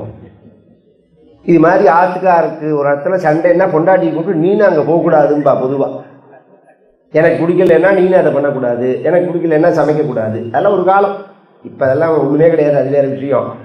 ஒரு காலத்தில் சொல்கிறேன், மாமனாரோட சண்டை போட்டுட்டு பொண்டாட்டி அனுப்பாமல் இருந்த காலங்கள்லாம் உண்டு பிறந்தாதுக்கு. பரமேஸ்வரன் நான் ஆரம்பத்துலேருந்தே நான் எப்போ சிவபுராணம் சொன்னாலும் கவனித்து கேட்டவாளுக்கு தெரியும், ஜென்டில்மேன்னா பரமேஸ்வரன் தான். அந்த பத்னியை சமமாக நடத்துறதுல அம்பாளுக்கு ரொம்ப இஷ்டம் தாழம்பு. நீ எதேஷ்டமாக வச்சு கொண்டுட்டா. அதனால தான் தாழம்பு உள்பட வந்திருக்கு பாருங்க பூஜைக்கு. தாழம்பு உள்பட வந்திருக்கு. இதெல்லாம் நம்ம சங்கல்பமாக சொல்லுங்க. அம்பாளுக்கு இஷ்டங்கிறதுக்காக நாளைக்கும் பூஜைக்கு வந்திருக்கு. இந்த பிரம்மாவுக்கு 2-3 இடத்துல கோவில் இருக்கு. இந்த கொடுமுடின்னு ஒரு இடம் இருக்கு காவேரி கரையில், அங்கே கோவில் உண்டு பிரம்மாவுக்கு. புஷ்கரத்தில் கோவில் உண்டு. இதெல்லாம் எப்படின்னா இந்த சாபத்துக்கு முன்னாடி உள்ள ஊர் அதெல்லாம். ஆமாம், அதுக்கும் முன்னாடி உள்ள ஊர்னு அர்த்தம். அது அந்த புஷ்கரத்துல தான் பிரம்மாவோட பிரதானமான க்ஷேத்திரம். அந்த க்ஷேத்திரத்துல தான் இவ பிரம்மாவை குறித்து தபஸ் பண்ணி, தபஸுக்கு உகந்த இடம் புஷ்கரம்ங்கிறதுக்கு பாருங்க. புஷ்கரம் சுதுஷ்கரம் அப்படின்னு தீர்த்தநாராயண ஸ்வரூபியா இருக்கான் பகவான். அங்க இருக்கிற குளமே நாராயண ஸ்வரூபந்தான். அங்க தபஸ் பண்ணி பிரம்மா பிரத்யக்ஷமாகி என்ன வேணும் அப்படின்னு கேட்க, அதுக்கு அவர்கள் சொன்னார்கள், இரவாத வரம் வேண்டும் அப்படின்னு சொல்ல, ஜாதஸ்ய ஹி த்ருவோ மிருத்யு த்ருவம் ஜன்ம மிருதஸ்ய ச மரியாதா விஹிதா லோகே பூர்வம் விஸ்வகிருதாகில. இந்த உலகத்தில் சிலதெல்லாம் பகவான் ஆரம்பத்திலேயே எனக்கு முன்னாடியே ஒரு சிஸ்டத்தை கிரியேட் பண்ணி வச்சிருக்கார். அதில் ஒன்று ஜாதஸ்ய ஹி த்ருவோ மிருத்யு, பிறந்த இறக்கணும். த்ருவம் ஜன்ம மிருதஸ்ய ச, இறந்தா பிறக்கணும் திருப்பி. இது மாற்ற முடியாது, இது பொது சிஸ்டம். இது ஏன்னா இது ஒன்றுக்கு ஒன்று எண்டு. இது ராமபிரான் ராமாயணத்தில் சொல்றார், பிறக்கிறதே எதுக்காக என்ன, ஒரு ஜீவன் பிறக்கிறது எதுக்காக என்னால் இறக்கிறதுக்காக தான். சேர்றது எதுக்கு, பிரியறதுக்கு தான். எல்லாரும் இப்போ சேர்ந்து இருக்கமே, நாளைக்கு சாயங்காலம் 6 மணிக்கு அப்புறம் காக்கா காக்கா பிக்க பிக்கான்னு அவாவா எங்கே போகணும்னு தெரியாது. வாழ்க்கையே அப்படி தானே. அந்த பகல்ங்கிறதுக்கு முடிவு ராத்திரி. இது மாதிரி ஒன்னொன்றுக்கும் ஒரு எண்டு உண்டோணும். இதில் அந்த சிஸ்டத்தில் பிறப்பு இறப்புக்கு தான். அதனால் அதை மாற்ற முடியாது. வேற கேளு அப்படின்னு ஒன்று அவன் இதே மாதிரியே இந்த மகிஷாசுரன் மாதிரியே அவன் என்ன கேட்டான்,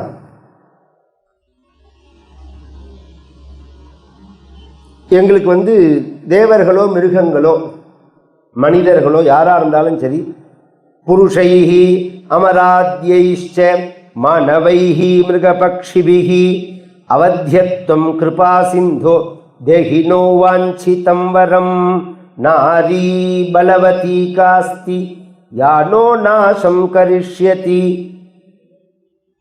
ஸ்திரீ புருஷ வர்க்கத்தினால எங்களுக்கு மரணம் ஏற்படக்கூடாது. அது மனுஷியாலாக இருந்தாலும் சரி, தேவதைகளாக இருந்தாலும் சரி. எப்படின்னு விட்டான், அப்படியே சொல்லிட்டார். சரின்னு சொல்லிட்டார். இவன் பிருகுவ சுக்கராச்சாரியார் இருக்கார் பாருங்க, அவருடைய அப்பாவுக்கு பிருகுன்னு பேர். பொதுவாக ரொம்ப பேருக்கு சுக்கராச்சாரியாரே பிருகுவே சுக்கராச்சாரியார்னு நினைச்சுட்டு இருக்கோம். அப்படி கிடையாது. பிருகுவோட புத்திரர் தான் சுக்கராச்சாரியார். பிருகுவுக்கு 2 குழந்தை, பார்கவர் பார்கவி அப்படின்னு. பார்கவர் அப்படிங்கிறது இந்த சுக்கராச்சாரியார், பார்கவி அப்படிங்கிறது மகாலட்சுமி. பார்கவ, ஆப்னவான, ஔர்வ, ஜாமதக்னிய, பஞ்சாரிஷேய, பிரவரான்வித சொல்லிட்டே வராலும் பிருகுவோட கோத்திரம். ஆனால் அதில் ஒரு விசேஷம் என்னென்னா, இவ்வளோ தூரம் பிருகுவை பற்றி சொல்லிட்டு கடைசியில் ஸ்ரீவத்ச கோத்திரஹாம்பா.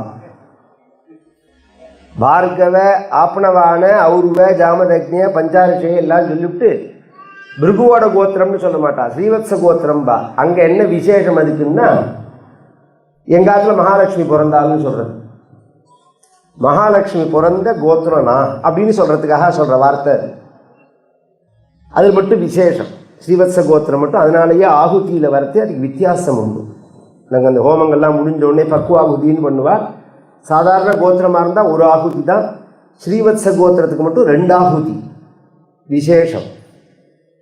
கோத்திரங்களில் ஒரு சிரேஷ்டமானது அப்படிங்கிறதுக்காக அந்த பிருகுவோட பிருகுவை புரோஹிதரை அடைஞ்சு பிருகும் புரோஹிதம் கிருத்வா சக்ரதுஹு பூஜனம் ததா சுபே தினே சுநக்ஷத்ரே ஜாதரூபமயம் சுபம் கிருத்வா சிம்ஹாசனம் திவ்யம் ராஜ்யார்த்தம் பிரததௌ முனிஹி. பட்டாபிஷேகத்தை ஏற்பாடு பண்ண சொல்லி அமக்கலமாக பட்டாபிஷேகம் பண்ணார். அசாத்தியமாக பட்டாபிஷேகமாச்சு. அவனுக்கு இப்படி பெரிய ஒரு விஷயம் என்ன, இந்த தமிழ்நாட்டில் ஒரு ஒருத்தர் பேசுகிறதே சொன்னார். ஒரு வைசியரவர் செட்டியாரவர் ரொம்ப நல்லவர், ரொம்ப நல்லவராக இருந்தார் ஆரம்பத்தில். இப்போ திருப்பி பழையபடி நல்லவர் ஆகிட்டார்னு வச்சுக்கோங்களேன். பழக்கருப்பையான்னு பேர் அவருக்கு. முதல்ல பேசுகிறதே சொன்னார் அவர். இந்த சோவோட ஒரு மீட்டிங்கில் பேசும்போது, காமராஜர் ஆட்சி காலத்தில் காட்சிக்கு வந்த உடனே காந்தியோட இதில் நல்லவர்கள்லாம் வாங்குவோன்னு சொன்னால் ஊரில் உள்ள நல்லவர்கள்லாம் வந்தான்.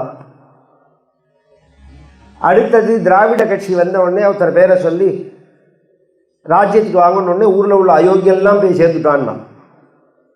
ஊரில் ஒரு அயோக்கியம் மிச்சம் கிடையாது, அத்தனை பேரும் போய் சேர்ந்துட்டான் அந்த திராவிட கட்சி ஆட்சிக்கு வந்த உடனே அப்படின்னு.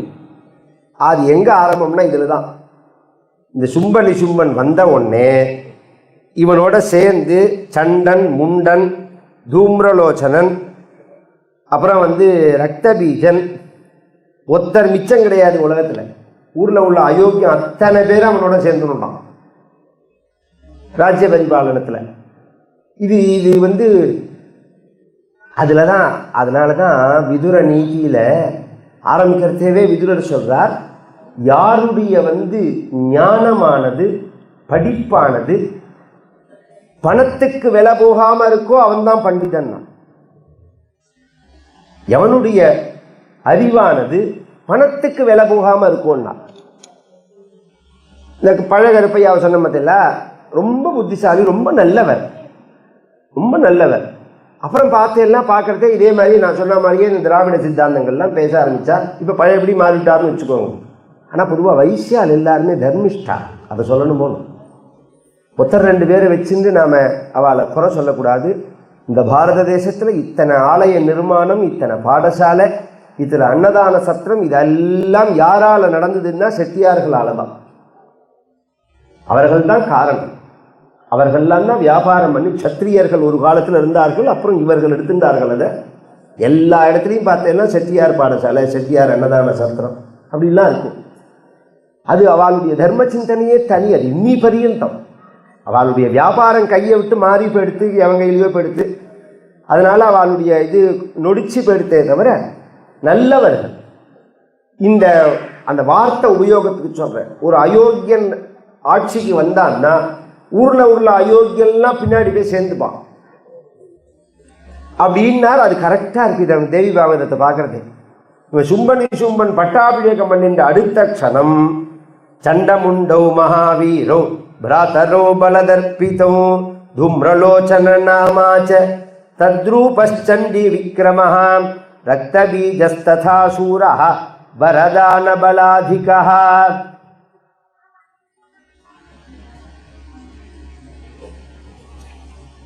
இது மாதிரி சண்டமுண்டன், தூம்ரலோச்சனன், ரக்தபீஜன் இவர்கள்லாம் சேர்ந்து கொள்ள பெருசாக இதில் இந்த ரக்தபீஜன்லாம் ரொம்ப ஆபத்தான ஆள். எந்த வகையில் அப்படின்னு சொன்னால், அந்த ரக்தபீஜனுடைய உடம்புல நாம் ஏதாவது கத்தியையோ அல்லது பானத்தையோ போட்டு குத்தினோம்னு வச்சுக்கோங்களேன், அந்த உடம்புலேருந்து எத்தனை பிந்து ரத்தம் பூமியில் சொட்டுறதோ அத்தனை 1000 ரக்தபீஜன் உண்டாவான். அத்தனை பேர் கிளம்புவா பழையபடி. அவ்வளோ ஆபத்தான வாதெல்லாம் அவர்கள்லாம். இவர்கள்லாம் சேர்ந்து கொள்ள இவன் கேட்கவே வேண்டாம். பூலோகம் முழுக்க கண்ட்ரோலுக்கு கொண்டு வந்தான். மேலே இந்திரலோகத்தையும் கைக்குள்ள கொண்டு வந்தான். இந்திர பதவிங்கிறது சாதாரண பதவி இல்லை. மகானாஞ்ச சதம் கிருத்வா பிராப்யேந்திராசனமுத்தமம். 100 அஸ்வமேதம்ங்கிற யாகம் பண்ணினாதான் இந்திரனா அடையலாம். அப்படி கஷ்டப்பட்டு அடைஞ்ச பதவி போயிடுத்து இந்திரனுக்கு. இவர்கள்லாம் தேவதைகள்லாம் பிருகஸ்பதியான குலகுருட்ட போய் சொன்னார். அதுக்கு அவர் சொன்னார், இது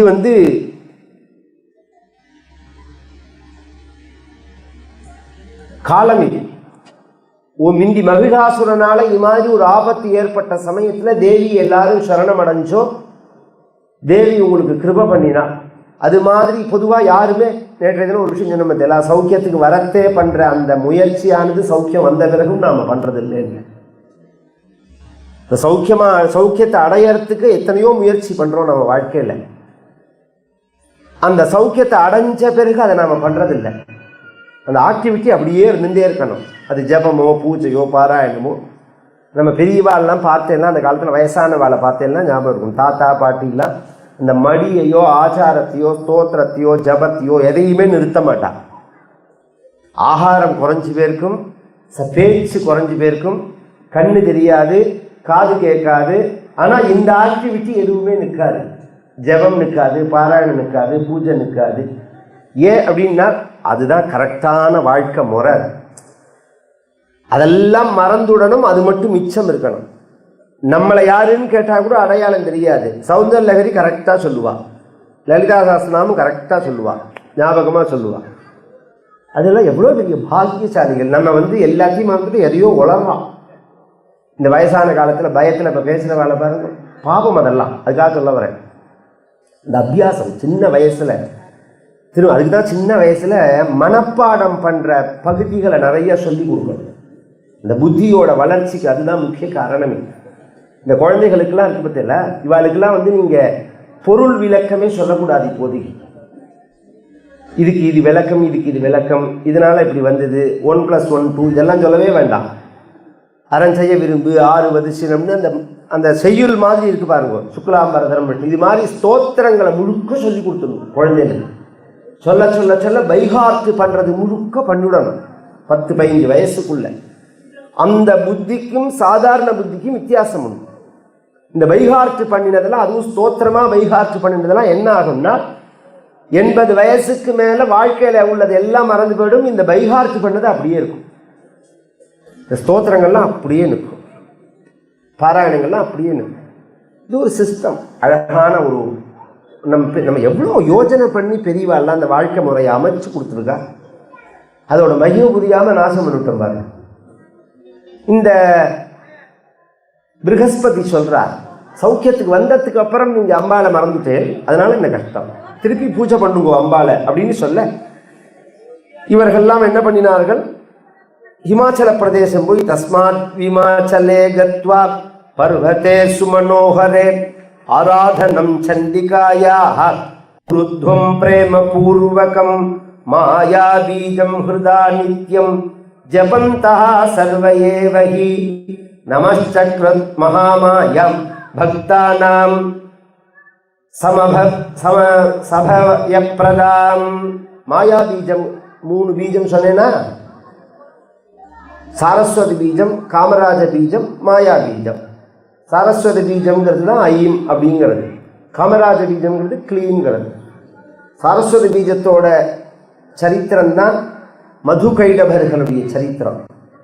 இந்த கிளீங்கிற காமராஜ பீஜத்தினுடைய சரித்திரம் தான் மகிஷாசுர வதம். இந்த சரித்திரம் மாயா பீஜம் ஹ்ரீம் அப்படிங்கிறது அதோட சரித்திரம். அதை வச்சு அம்பாலை பூஜை பண்ணி நமோ தேவி சேஸ்வரி பிராணநாதே சதானந்த ரூபே சுரானந்த தேதே நமோ தானவாந்த பிரதே மானவானாம் அநேகார்த்ததே பக்தி கம்யஸ்வரூபே நதே நாம சங்க்யா நதே ரூபமி பீதிருக்கு ததா கோபி வேதானி தேவஸ்வரூபே ஸ்வமேவாசி சர்வேஷு சக்தி ஸ்வரூபா பிரஜா சிருஷ்டி சம்ஹார காலே சதைவ வினா பானபாதைஹி வினா புஷ்பிகாதைஹி வினா சூலகட்கைஹி வினா சக்தி தண்டைஹி ரிபூன் ஹந்துமேவாசி சக்தா வினோதாத் ததாபீஹ லோகாபகாராய லீலா. அம்பாளை பூஜை பண்றார்.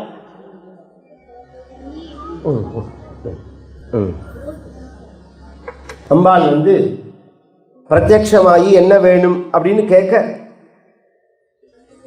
உங்களால் நான் பரம திருப்தி அடைஞ்சேன், நீங்கள் கவலை மிக்கவர்களாக இருக்கிறதுனால என்ன வேணும்னு கேட்கட்டா. இந்த சும்பன் நிசும்பன் அப்படிங்கிறவன் யாராலையும் ஜெயிக்க முடியாதவனாக இருக்கான். ரத்த பீஜன் அதை விட பெரிய துஷ்டனாக இருக்கான். நான் எப்படி எங்களால் அவர்களை வதம் பண்ணுறது அப்படின்னு தெரியல அப்படின்னு கேட்க, அதற்கு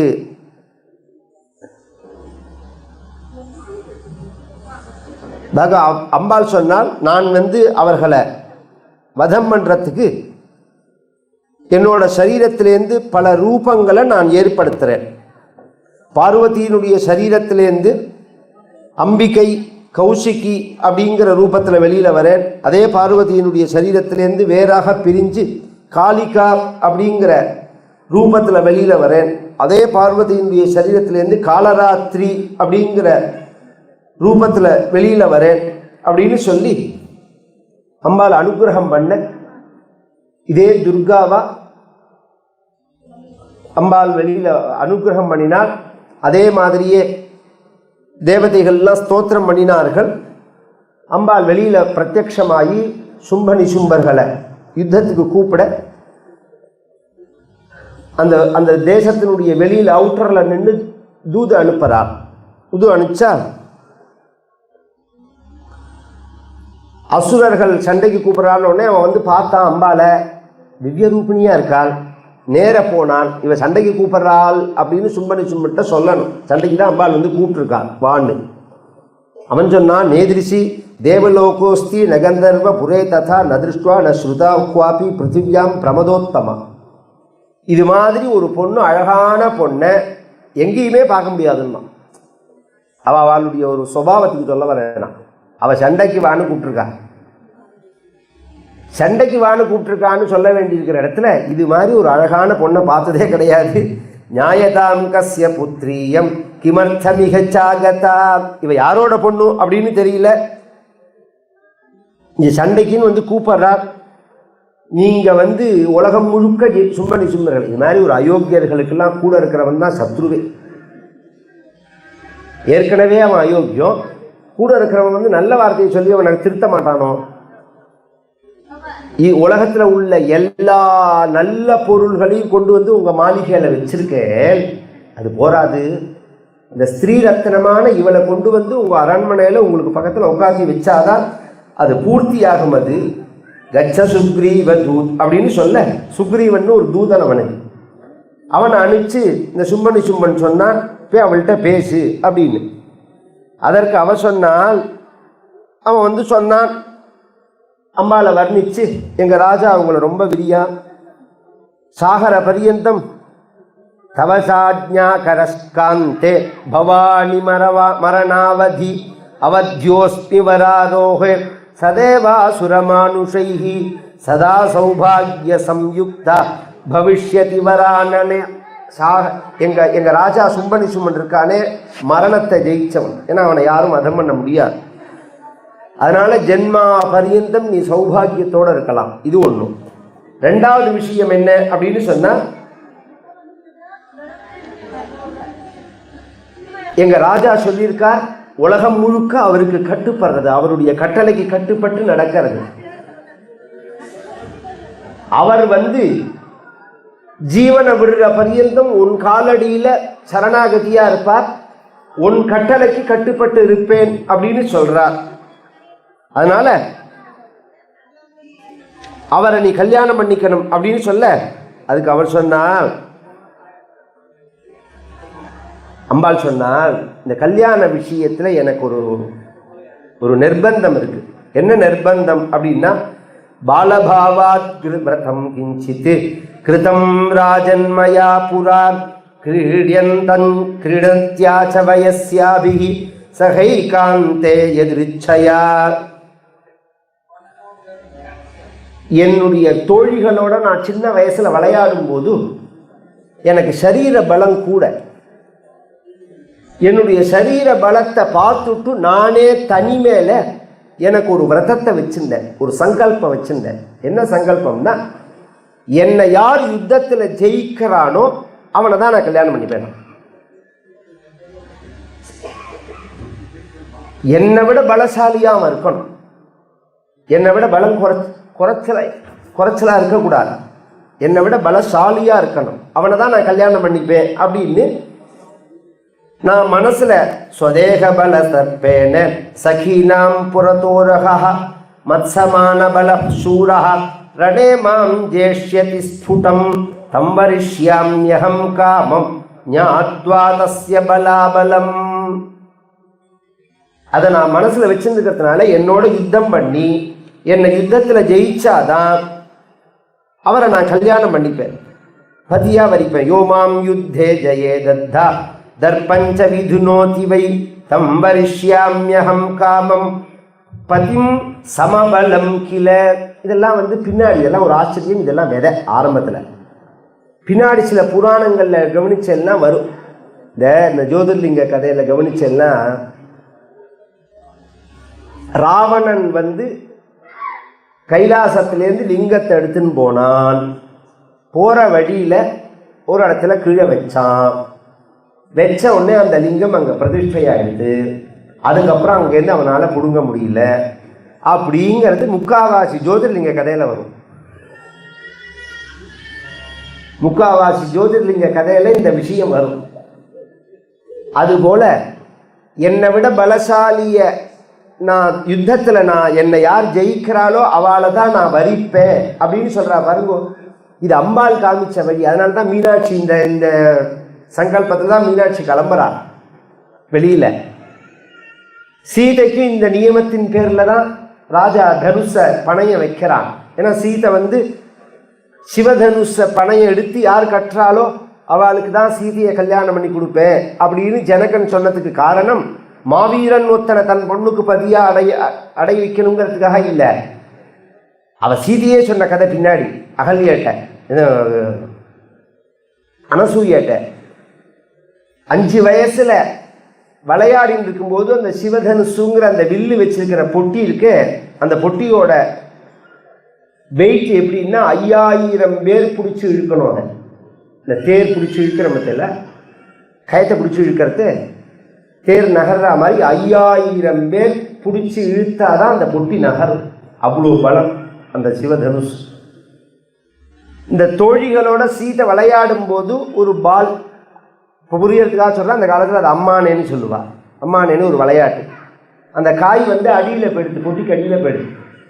போனால் அந்த பக்கத்தில் உள்ள தோழிகள்லாம் நீ தான் விளையாடி கீழே போச்சு, நீ தான் எடுத்துன்னு வரணும் அப்படின்னு சீதையை பிடுங்க ஆரம்பிச்சுட்டான். இந்த பழைய காலத்தில் இந்த குழந்தையெல்லாம் கிரிக்கெட் விளையாடும் தெருவில். யாராத்துக்குள்ளேயா போயிடுதுன்னா அந்த ஆத்து மாமா சிறுமூஞ்சியாக இருப்பார். எவன் போட்டானோ அவன் தான் எடுத்துன்னு வரணும்னு பிடுங்குவா எல்லாரும். நீ தானே அடித்தா நீ தான் வாங்கிட்டு வரணும். அது மாதிரி சீதையை எல்லாரும் பிடுங்க ஆரம்பிச்சுட்டாங்க. நீ தானே அடியில் போட்ட, நீ தான் கொண்டு வரணும் அப்படின்னு. ஏன்னா இது 5000 பேர் நகர்த்தினாதான் அந்த பொட்டி நகருங்கிற நிர்பந்தத்தினால. அப்போ சீதை சொன்னால் ரொம்ப கொந்தரையிலே அப்படின்னு சொல்லிட்டு இடது கையால் பொட்டியை நகர்த்திட்டு காய எடுத்துட்டான். மறுநாளைக்கு பூஜைக்கு வரான் ஜனகன். இப்படி இருக்க வேண்டிய பொட்டு இப்படி குறுக்க இருக்கு.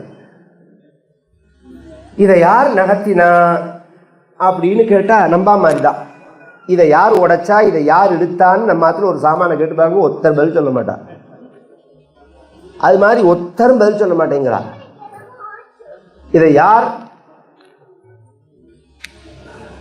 நகர்த்தினா அப்படின்னு கேட்டால் பதில் சொல்ல மாட்டேங்கிறா. அப்புறம் கடைசியில் சொன்னால் சீதை தான் நகர்த்தினேன். எதுக்குன்னா கீழே காய் போச்சோ அதை எடுக்கிறதுக்காக. அப்புறம் ஜனகன் யோஜனை பண்ணுறான், 5 வயசு 5000 பேர் பிடிச்சி இருக்க வேண்டிய பொட்டி 5 வயசு பொண்ணு இடது கையால் நகர்த்தினான்னா அப்போ பலம் எப்படி இருக்கணும்?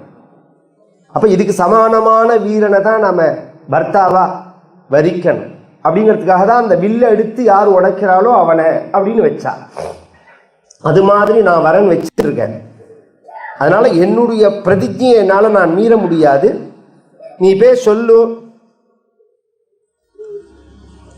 அப்படின்னு சொல்ல, யுத்தம் பண்ணி தான் என்னை அடையலாம்னு சொல்லு, கூட்டாலாம் வந்துட மாட்டேன்னு உடனே இவன் சும்பன் என்ன பண்ணா, சும்பன் சொன்னான், தூம்ரலோச்சனை பார்த்து கிரஹீத்வா நயதாம் முக்தாம் ஸ்வவீரியமதமோஹிதாம். தூம்ரலோச்சனா நீ போ, ஹே தூம்ரலோச்சனா சுத்தம் ஸ்வசீன்ய பலவாயுதா அப்படின்னு தேவி மகாத்மியத்தில் வரும். நீ போ முதல்ல அவனை பலிகடாவாக்கினான். அவன் வந்தான், அவன் எவ்வளோ உபதேசம்லாம் பண்ணான். அவனை பார்த்து சொன்னால், அம்பாள் நீ பேசுறதெல்லாம் வியர்த்தம். ஒரு சிங்கமானது காமங்கிறதுக்காக ஒரு நரியை போய் கணவனை அடையுமா? ஒரு பெண் யானை அப்படிங்கிறது காமம் ஏற்பட்டதுங்கிறதுக்காக ஒரு கழுதையை போய் கணவனை அடையுமா? அதனால் அது மாதிரி நான் எனக்கு சமமாக இல்லாதவனை நான் பர்த்தாவா வரிக்க மாட்டேன். நீ இப்போ இந்த விஷயத்தை சொல்லு இல்லைன்னா நீ போய் சண்டை போடு என்னோட வா அப்படின்னு சொல்ல அவன் சண்டை போட்டு கடைசியில் அவனை வதம் பண்ணினால். அதுக்கு அடுத்தது சண்டமுண்டர்கள் அனுப்பிச்சான். சண்டமுண்டர்களும் வந்தார்கள், அவர்களையும் அம்பாள் வதம் பண்ணினார். அதன் பிறகு ரத்த பீஜன் வரான். ரத்த பீஜன் வந்தா அவனுடைய உடம்புலேருந்து அந்த ரத்தம் பிந்து கீழே விழுந்ததுன்னா அதுக்கு சமானமான வீரர்கள் தோன்றுவார்கள் அப்படின்னு சொன்னேனோ, அதே மாதிரியே அவன் அடிச்சா அவனுடைய உடம்புலேருந்து ஏகப்பட்ட ஆயிரக்கணக்கான ரத்த பீஜர்கள் தோன்ற எத்திர எத்திர யதா பூமௌ பதந்தி ரக்த பிந்தவஹ சமுத்தஸ்துஹு ததாகாராஹ புருஷாஷ்ச சஹஸ்ரசஹ ஐந்திரீதமசுரம் கோரம் வஜ்ரேனாபிஜகானஹ. எங்கெங்கெல்லாம் ரத்தம் சொட்டுறதோ ஒரு சொட்டு ரத்தம் சொட்டினதுன்னா 1000 பேர் அதுல இருந்து வரா. இப்படியே ஆயிண்டே இருக்கு. பார்த்தால் பயந்து போயிட்டார்கள் தேவர்கள்லாம், என்ன பண்றதுன்னே புரியாம. அப்பதான் பகவான் அம்பாள் சொன்னால், சாமுண்ட காளியை பார்த்து சொன்னால், சாமுண்டே குரு நிஸ்தீர்ணம் வதனம் தொரிதா பிருஷம், நீ அவனை வதம் பண்ணு அப்படின்னு சொல்ல வாயை வச்சு ஒரு சொட்டு கூட ரத்தம் வராதபடிக்கு அவனை வதம் பண்ணினான். இதுக்கு முன்னாடி இந்த சும்பனி சும்பர்கள் சண்டை முண்டனை அனுப்பிச்சார் பார்த்தல, அந்த சமயத்தில் அவனை வதம் பண்ணிவிட்டு அம்பாள் என்ன பண்ணினால், பரமேஸ்வரனை கூப்பிட்டு நீ போய் சொல்லு, இந்த மாதிரிலாம் ஒவ்வொருத்தரையாக அனுப்பிச்சு இந்த சமாதானங்கள்லாம் பண்ண வேண்டாம், சண்டைக்கு வர சொன்னேன்னு சொல்லுன்னு அம்பாள் சொன்னார்.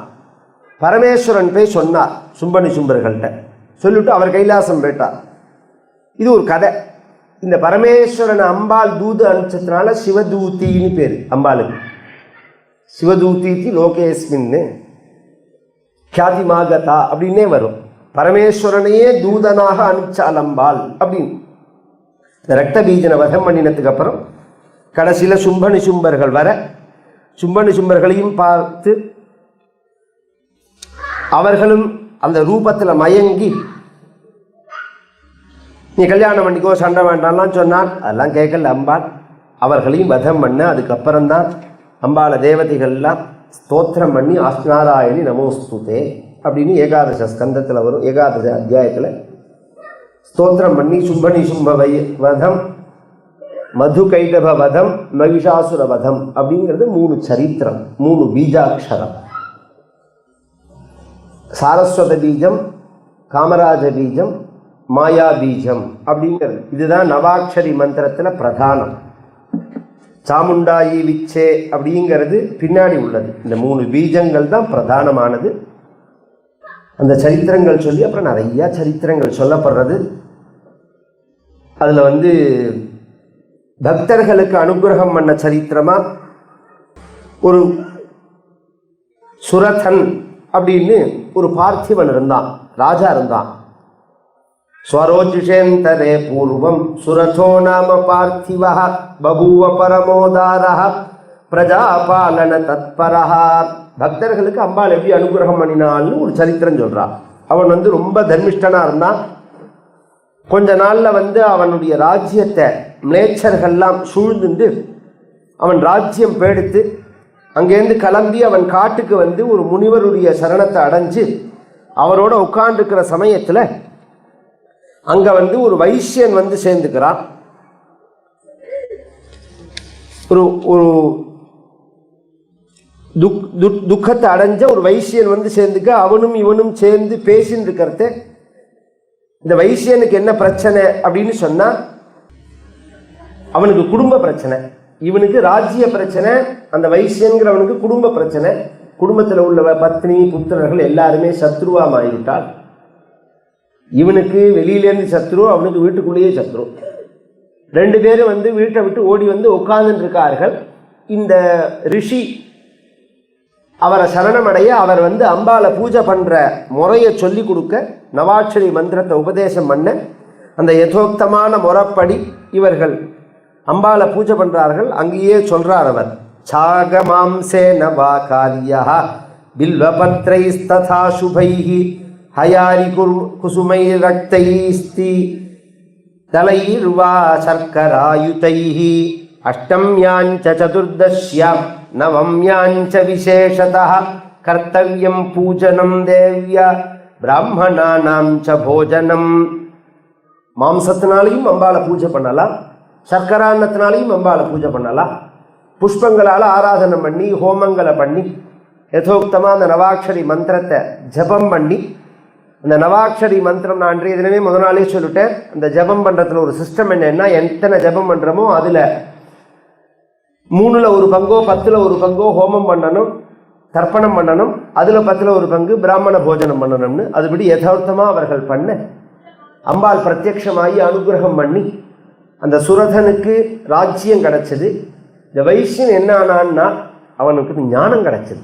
அவனுக்கு அந்த குடும்பத்தில் போய் சேரணுங்கிற அந்த எண்ணம் போய் அவன் ஞானவானாயிட்டான் அப்படின்னு அந்த சரித்திரம் சொன்னால், விருத்ராசுரன் அப்படின்னு ஒரு அசுரன் அவனுடைய சரித்திரம் சொன்னால், இந்த விருத்ராசுரனுடைய சரித்திரத்தில் அவன் பிரம்மஹத்தி அடைஞ்சான் இந்திரன். அதனால இந்திரன் இந்திர பதவியில் இருக்க முடியல. கீழே பூலோகத்தில் நகுஷன் அப்படின்னு ஒரு ராஜா, அவன் 100 யாகம் பண்ணினவன், அவன் இந்திரன் ஆயிட்டான். அந்த சரித்திரம் சொல்றான். அவன் இந்திர சௌக்கியத்தெல்லாம் அனுபவிக்கிறதே இந்திராணியும் இந்த இந்திர சௌக்கியத்துக்குள்ள உள்ளது அப்படின்னு தீர்மானம் பார்ப்போம். இந்திராணிய சௌக்கியத்துக்கு கூப்பிடுறான். இந்திராணி சச்சிதேவி மகா பதிவிரத. அவள் ப்ரஹஸ்பதியை சரணம் அடைஞ்சாள். ப்ரஹஸ்பதி சொன்னார், பாபிகளுக்கும் காமிகளுக்கும் நியாயம் தெரியாது, நாம் என்ன பண்றோம் என்ன பண்ணக்கூடாது அப்படிங்கிறது தெரியாது. நீ அந்த நகுஷன்ட்ட ஒன்று சொல்லு, என்னோட அந்தப்புறத்துக்கு நீ பல்லக்கில் வரணும். அதுவும் எப்படி வரணும்னா சப்தரிஷிகள் பல்லக்கு தூக்கி வரணும் அப்படின்னு சொல்லு. வந்தா உன்னோட நான் குடும்பம் நடத்துறேன்னு சொல்லு அப்படின்னா, அதே மாதிரியே நகுஷன்ட்ட சொன்னா உடனே அதே மாதிரியே சப்தரிஷிகளை கூப்பிட்டான், பல்லக்கு தூக்க சொன்னான். சப்தரிஷிகள்ல ஒருத்தர் தான் அகஸ்தியர். இந்த பல்லாக்கு தூக்கிறதே கவனிச்சேன்னா சமமான உயரத்தில் உள்ளவா பல்லாக்கு தூக்கினாதான் பல்லாக்கு ஆடாம இருக்கும். ஒருத்தர் உயரமா ஒருத்தர் குள்ளமாலாம் இருந்தா பல்லாக்கு தூக்கிறதே சரியா வராது. பலமும் கரெக்டா இருக்கணும். 2 அடி எடுத்து சொன்னே தோலை மாத்திரமா, அதெல்லாம் சிரமமா இருக்கும். அது இந்த அகஸ்தியர் என்ன பண்றார், இப்படி அவர் உயரம் குறைச்சலா, அதனால அப்படி கையை தூக்கி வச்சுன்னு இப்படி தூக்குறார். அவர் ஸ்பீடு குறைச்சலாகவும் இருக்கு. அவ அடுத்து வைக்கிற அடிக்கும் இவருக்கும் வித்தியாசம் இருக்கு. இவன் என்ன பண்ணினா, இவனுக்கு அந்த காம வேகத்துல சர்ப்ப சர்ப்பா அப்படின்னா, சர்ப்பான்னா சம்ஸ்கிருதத்தில் சிற்பகதவுன்னு தாத்து, வேகமா போன வேகமா போன்னு ஒரு அர்த்தம். இதுல இன்னொரு விஷயம் என்னன்னா, சப்தரிஷிகள் ஒரு விஷயம் கேட்டால் அதுக்கு அவனுக்கு பதில் சொல்ல தெரியல, சாஸ்திர விஷயமா, அதனால சபிச்சால்னு ஒரு கதை உண்டு புராணத்துல. ஈஸியா புரியுற மாதிரி சொல்லணும்னா, இவன் அந்த காலால அகஸ்தியர் மேல வச்சு எத்தினான். வேகமா போ அப்படின்னு சொல்லும்போது அந்த காலால அப்படி உதைக்கிறதே சர்ப்பா அப்படின்னு காலால தொட்டானா, அப்படி திரும்பி பார்த்தார் அகஸ்தியர், சர்ப்பமா போன்னார். சர்ப்பான்னா சர்ப்பமா போன்னார். சர்ப்பமா போயிட்டான் நகுஷன். அப்புறம் இந்திரன் அழிச்சுன்னு பட்டாபிஷேகம் பண்ணி வச்சார். அந்த நகுஷன் தான் பின்னாடி பஞ்சபாண்டவர்களுடைய சரித்திரத்தில் பத்ரிகேதார் தரிசனம் பண்ணிட்டு அவர்கள் வரும்போது பீமனை முழுங்கிட்டானோ, மலைப்பாம்பு வடிவத்தில் பீமனை சாப்பிட்டுட்டான் இந்த நகுஷன். சாப்பிட்ட உடனே பார்த்தா எங்க இருக்கான்னே தெரியல. தர்மபுத்திரர் வரா,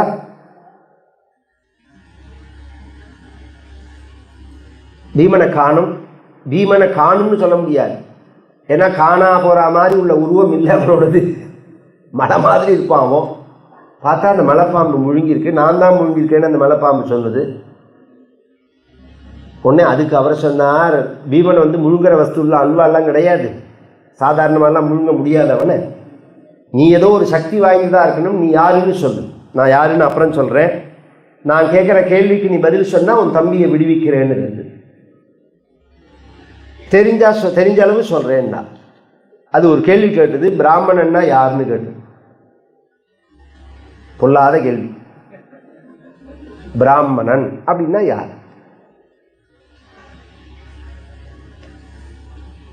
பிறப்புனாலையா படிப்புனாலயா,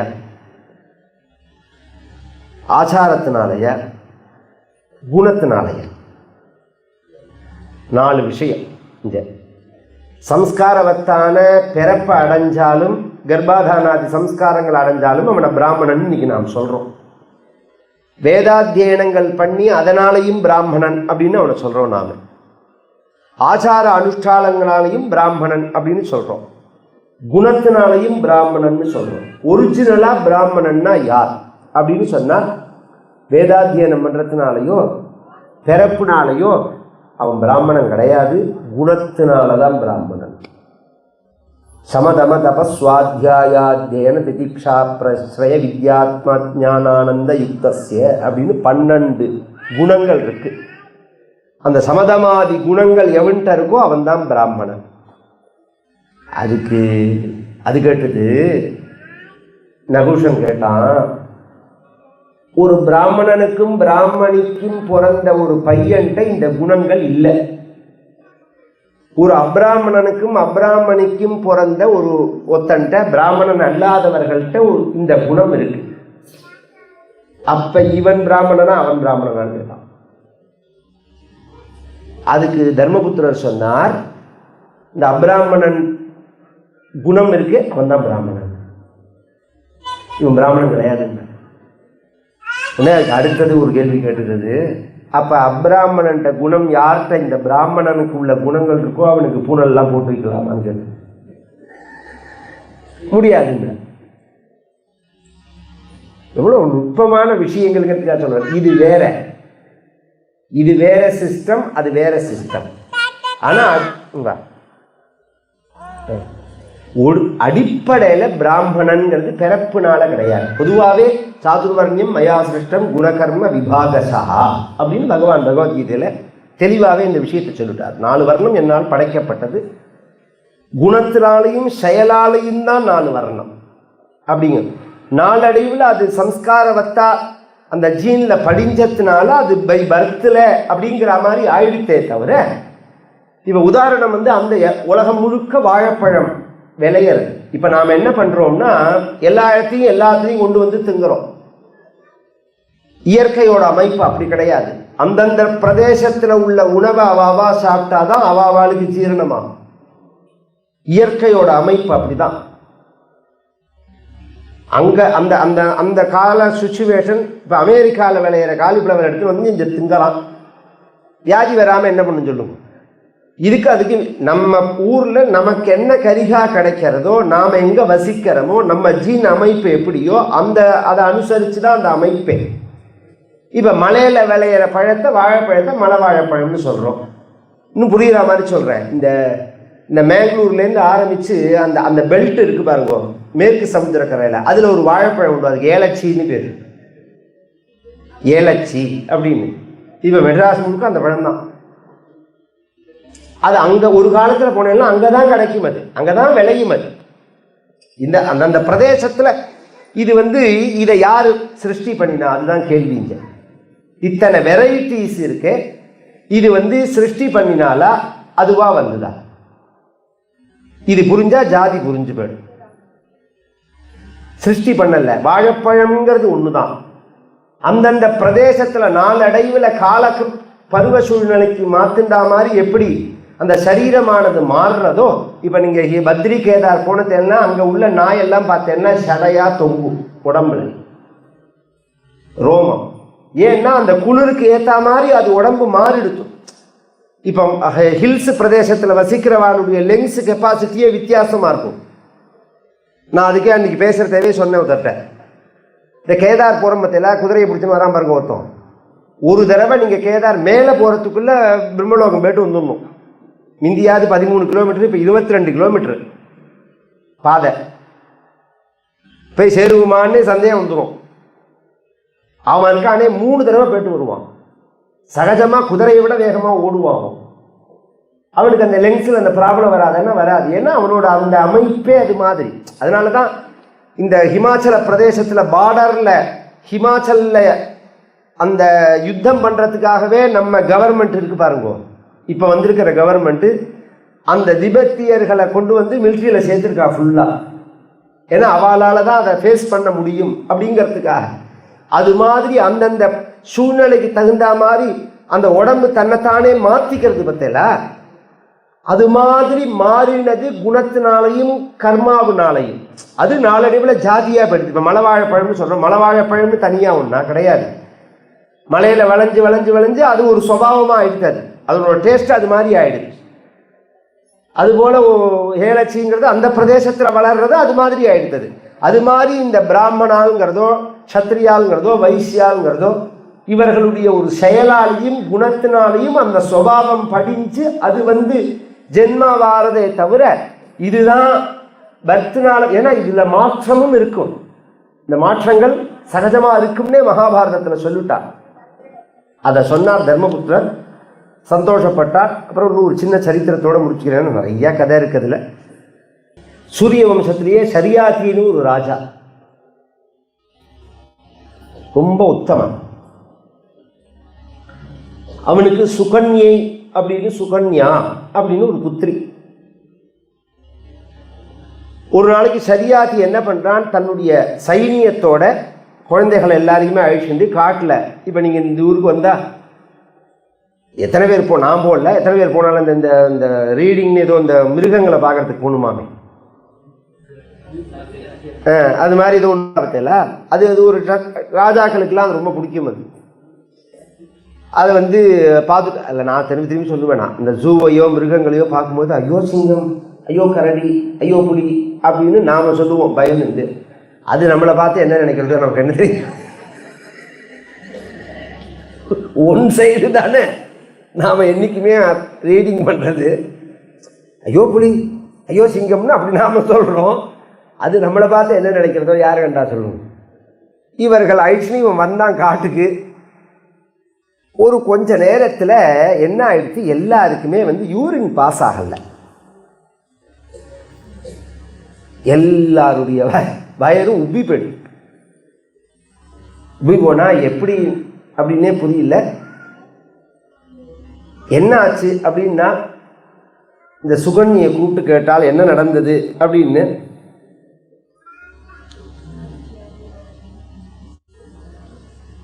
இது ஒரு செவனரோட ஆசிரமம், செவனருங்கிற மகரிஷியோட ஆசிரமம்.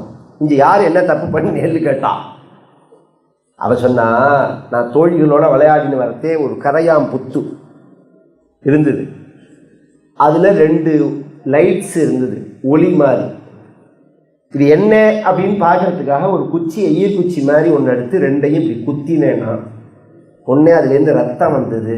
நான் பயந்துன்னு வந்துட்டேன்னா உடனே ராஜா எல்லாரையும் அழிச்சுன்னு போய் அந்த புத்தை கலைச்சி பார்த்தா செவனர் உட்காந்துருக்காருங்க. அவர் தபஸில் இருக்கிறதே அவர் கண்ணை போய் குத்திட்டாரு. இந்த சுகன்யை அவன் மன்னிச்சுக்கணும் மன்னிச்சுக்கணும், நான் சரியாகி மன்னிப்பெல்லாம் அப்புறம்னார் அவர்.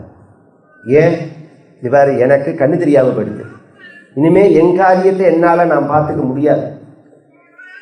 அதனால என் காரியத்தை பார்த்துக்கிறதுக்கு உன் பொண்ணை எனக்கு கல்யாணம் பண்ணி கொடுத்துரும். மாட்டேன்னு சொல்ல முடியாது, ஏன்னா யாரும் இன்னும் ஒன்றுக்கு போகல.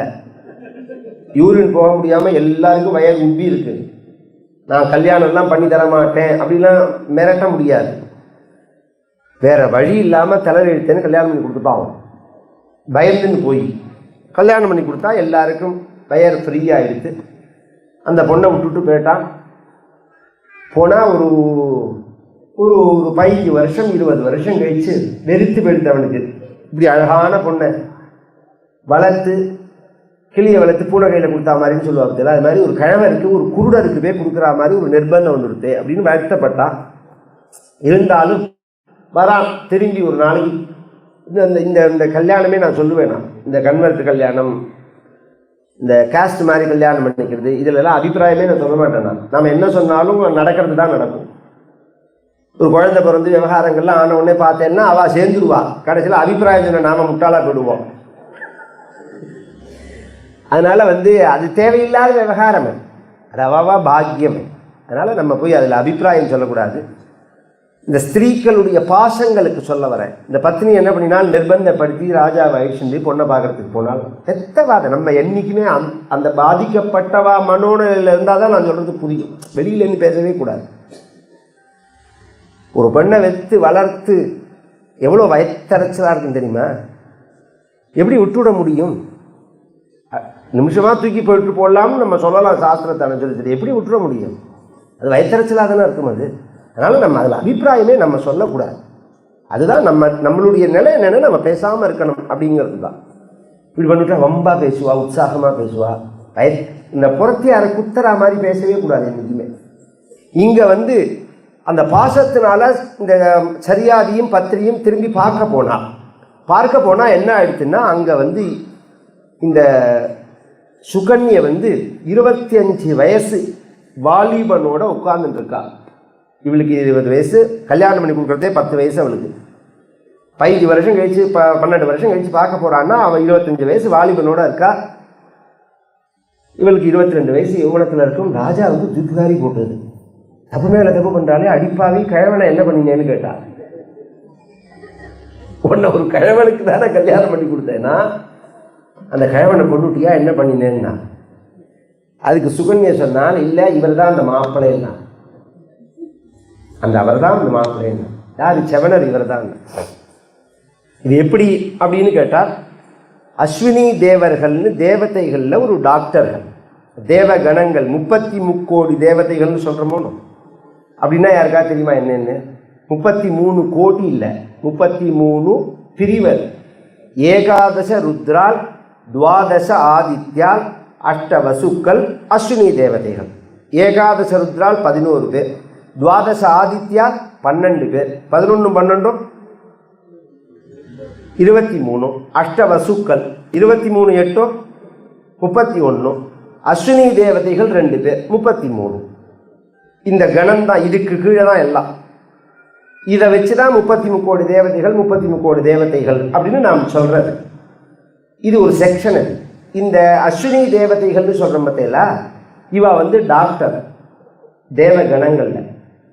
இவால தேவதைகளுக்கு சமமாக அவிர்வாகம் கொடுக்கறது இல்லை.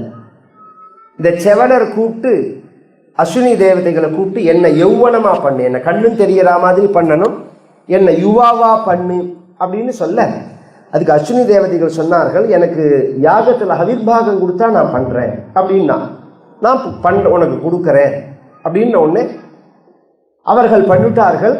அவர்களால் அந்த கிரியேட் பண்ணப்பட்ட அந்த அந்த அந்த மருந்து, அதுக்கு மூலக்கூறு அது இல்லை, அந்த மருந்துக்கு மாற்று பெயர் தான் செவனப்பிராசனம்ங்கிறது. செவனப்பிராசனம்னு சாப்பிட்றாலும் செவன்பிராஷ் அப்படின்னு சொல்கிற பற்றியில. அப்படின்னா என்ன அர்த்தம்னா, முதுமையை தள்ளி போடும்னு அர்த்தம். அது எல்லாம் நம்ம புராணத்தோட அடிப்படையில் உள்ளது. அதுக்காக சொல்ல வரேன். அந்த செவனரை அது மாதிரி வயசான கிழவரை யுவாவா பண்ணிவிட்டாவா. அந்த தேவதைகளுக்கு அவிர்வாகம் கொடுக்கணும் டாக்டர்களுக்கு அப்படின்ன உடனே இவர் யாகம் பண்றார். மாமனாரை வச்சுட்டு இந்திரன் வஜ்ராயுதத்தில் அடிக்க வந்தான். விதியை மீறி நீ பண்றியா, டாக்டர்களுக்கு சமபந்தி போஜனம் கிடையாதுன்னு கையில் உள்ள சுருக்க வச்சுன்னு இப்படின்னா இந்திரனுடைய கை அப்படியே நின்று போயிடுது, கல் மாதிரி நின்று போயிடுத்து. அப்புறம் தேவதைகள்லாம் பிரார்த்திச்சுட்டு தரேன்னு சொல்லி, அதுக்கப்புறம் யாகத்தில் பிரவர்க்கியம்னு பேர். அது சோமயாகம் நடக்கிறதே முதல்ல 3 நாளைக்கு பிரவர்க்கியம்னு ஒன்று நடக்கும். இதெல்லாம் புரியலைனாலும் காதில் போட்டு வச்சுக்கணும். அதுக்காக சொல்கிறேன். இந்த அஸ்வினி தேவதைகளுக்கு அவிர்வாகம் அது. இந்த சரித்திரம் சுகன்யா சரித்திரம் சொன்னால், அதுக்கப்புறம் ஹரிச்சந்திர சரித்திரம், சூரியவம்சமே சொல்லி ஹரிச்சந்திர சரித்திரம். ஹரிச்சந்திர சரித்திரம் இதில் கொஞ்சம் வித்தியாசமாக இருக்கும். ஒரு குழந்தை பிறக்கல அப்படிங்கிறதுக்காக வருணனை உத்தேசித்து தபஸ் பண்ண, வருணன் உனக்கு புத்திரனை தரேன், அந்த புத்திரனை நீ எனக்கு யாகத்தில் கொடுத்துடணும்னு சொல்ல ஹரிச்சந்திரன் ஒத்துனுட்டான். ஆனால் அதுபடி அவன் கொடுக்கல. குழந்தை பிறந்திருக்குன்னா அப்புறம் குழந்தைக்கு ஆயுஷ்வம் ஆட்டம்னா நம்ம பிரார்த்தனையை நிறைவேற்றுற மாதிரி, நம்ம கல்யாணம் ஆனால் போகணும்னு மண்டை பிச்சுக்கிற மாதிரி பிரார்த்தனையை பண்ணிவிட்டு கல்யாணம் ஆனதுக்கு அப்புறம் கல்யாணம் ஆனோடனே பண்ணலாம். அப்புறம் இதுக்கு அடுத்த சீருக்கு வரதே பண்ணலாம், தலை தீபாவளிக்கு வரதே பண்ணலாம், அப்புறம் பேரம் பிறந்தப்புறம் பண்ணலாம்னு கடைசியில் சஷ்டி பூர்த்தி என்னைக்கு பண்ணுற மத்தியில் அது மாதிரி இவன் என்ன பண்ணிவிட்டான். அந்த இந்த பையனை வருணனுக்கு கொடுக்கவே இல்லை ஹரிச்சந்திரன். இதோ அப்புறம் தரேன், இப்புறம் தரேன், அப்புறம் தரேன். வேற வழி இல்லாமல் ஒரு சமயத்தில் நிர்பந்தத்தில் சுரசேய பண்ணி இன்னொரு பையனை விலைக்கு வாங்கி கொடுக்குற மாதிரி ஆயிடுது. அந்த சுனசேபன்கிறவன் மாற்று பணம் கொடுத்து வாங்கி அவனை பதிலுக்கு கொடுக்குறேன்னு அதை விஸ்வாமித்திரர் அதை தடுத்து வேற மாற்றி விட்டார் அந்த யாகத்தை. அந்த சரித்திரம் சொன்னால் அப்புறம் அந்த ஹரிச்சந்திரனுக்கு அந்த சத்தியத்தில் அவன் நிஷ்டையோடு இருக்கணுங்கிறதுக்காக விஸ்வாமித்திரர் வசிஷ்டருக்கு ஒரு சண்டை வரத்தை ஹரிச்சந்திரன் பொய் சொல்றவன்னு சொன்னார். விஸ்வாமித்திரர் இந்த கதையை வச்சுருந்தா அவன் பொய் சொல்ல மாட்டான்னா, நான் அவனை பொய் சொல்ல வைக்கிறேன்னா. இப்போ இந்த புத்திரனை தரேன்னு சொல்றதே தரமாட்டேன்னு ஹரிச்சந்திரன் சொல்லலை எந்த இடத்துலையுமே. இது அப்புறம் தரேன்னா. இந்த நாணயம்னு தமிழில் சொல்லுவோம். நாங்கள் நாணயம்னா காசு இல்லை. ஒரு கடன் வாங்கினா அந்த கடனை திருப்பி கொடுக்கறதுக்குள்ள சொன்னபடி நடக்கிற பாருக்கும், அதுக்கு தான் நாணயம்னு பேர். அந்த சொன்னபடி நடக்கிறவா கஷ்டம். அவன் பிள்ளைய கொடுக்கறான், மாற்றி கொடுக்குறான், அதுக்கு பரிகாரங்கள் இல்லாமல் பண்ணிவிட்டான், பொய் சொல்லல. ஆனால் அந்த சொன்னபடி நடந்துக்கல, அந்த தோஷம் நிவர்த்தி ஆகிறதுக்காக சில கஷ்டங்களை விஸ்வாமித்திரரால் கொடுக்கப்பட்டது ஹரிச்சந்திரனுக்கு. அப்புறம் அவன் அதுலேருந்து மீண்டு வந்தான். அதுக்கப்புறம் சாவித்திரி சரித்திரம் சொன்னால், இது மாதிரி பல சரித்திரங்களை சொல்லி பின்னாடி பூலோக வர்ணனம், நரக வர்ணனம், சரஸ்வதி, மகாலட்சுமி இத்தனை பேருடைய மகிமைகளை சொல்லி அம்பாள் மணி தீபத்தில் எல்லாத்துக்கும் ஆதார சக்தியாக பிரகாசிக்கிறாள்னு சுதா சிந்தோர் மத்தியே சுரபிவட்டிவாடி பரிவிருத்தே மணித்வீபோ நீபோ பவனதி சிந்தாமணி கிருஹே சிவாகாரே மஞ்சே பரமசிவ பரியங்க நிலையாம் பஜந்தி த்வாம் தன்யாஹ கதிச்சன சிதானந்தலஹரி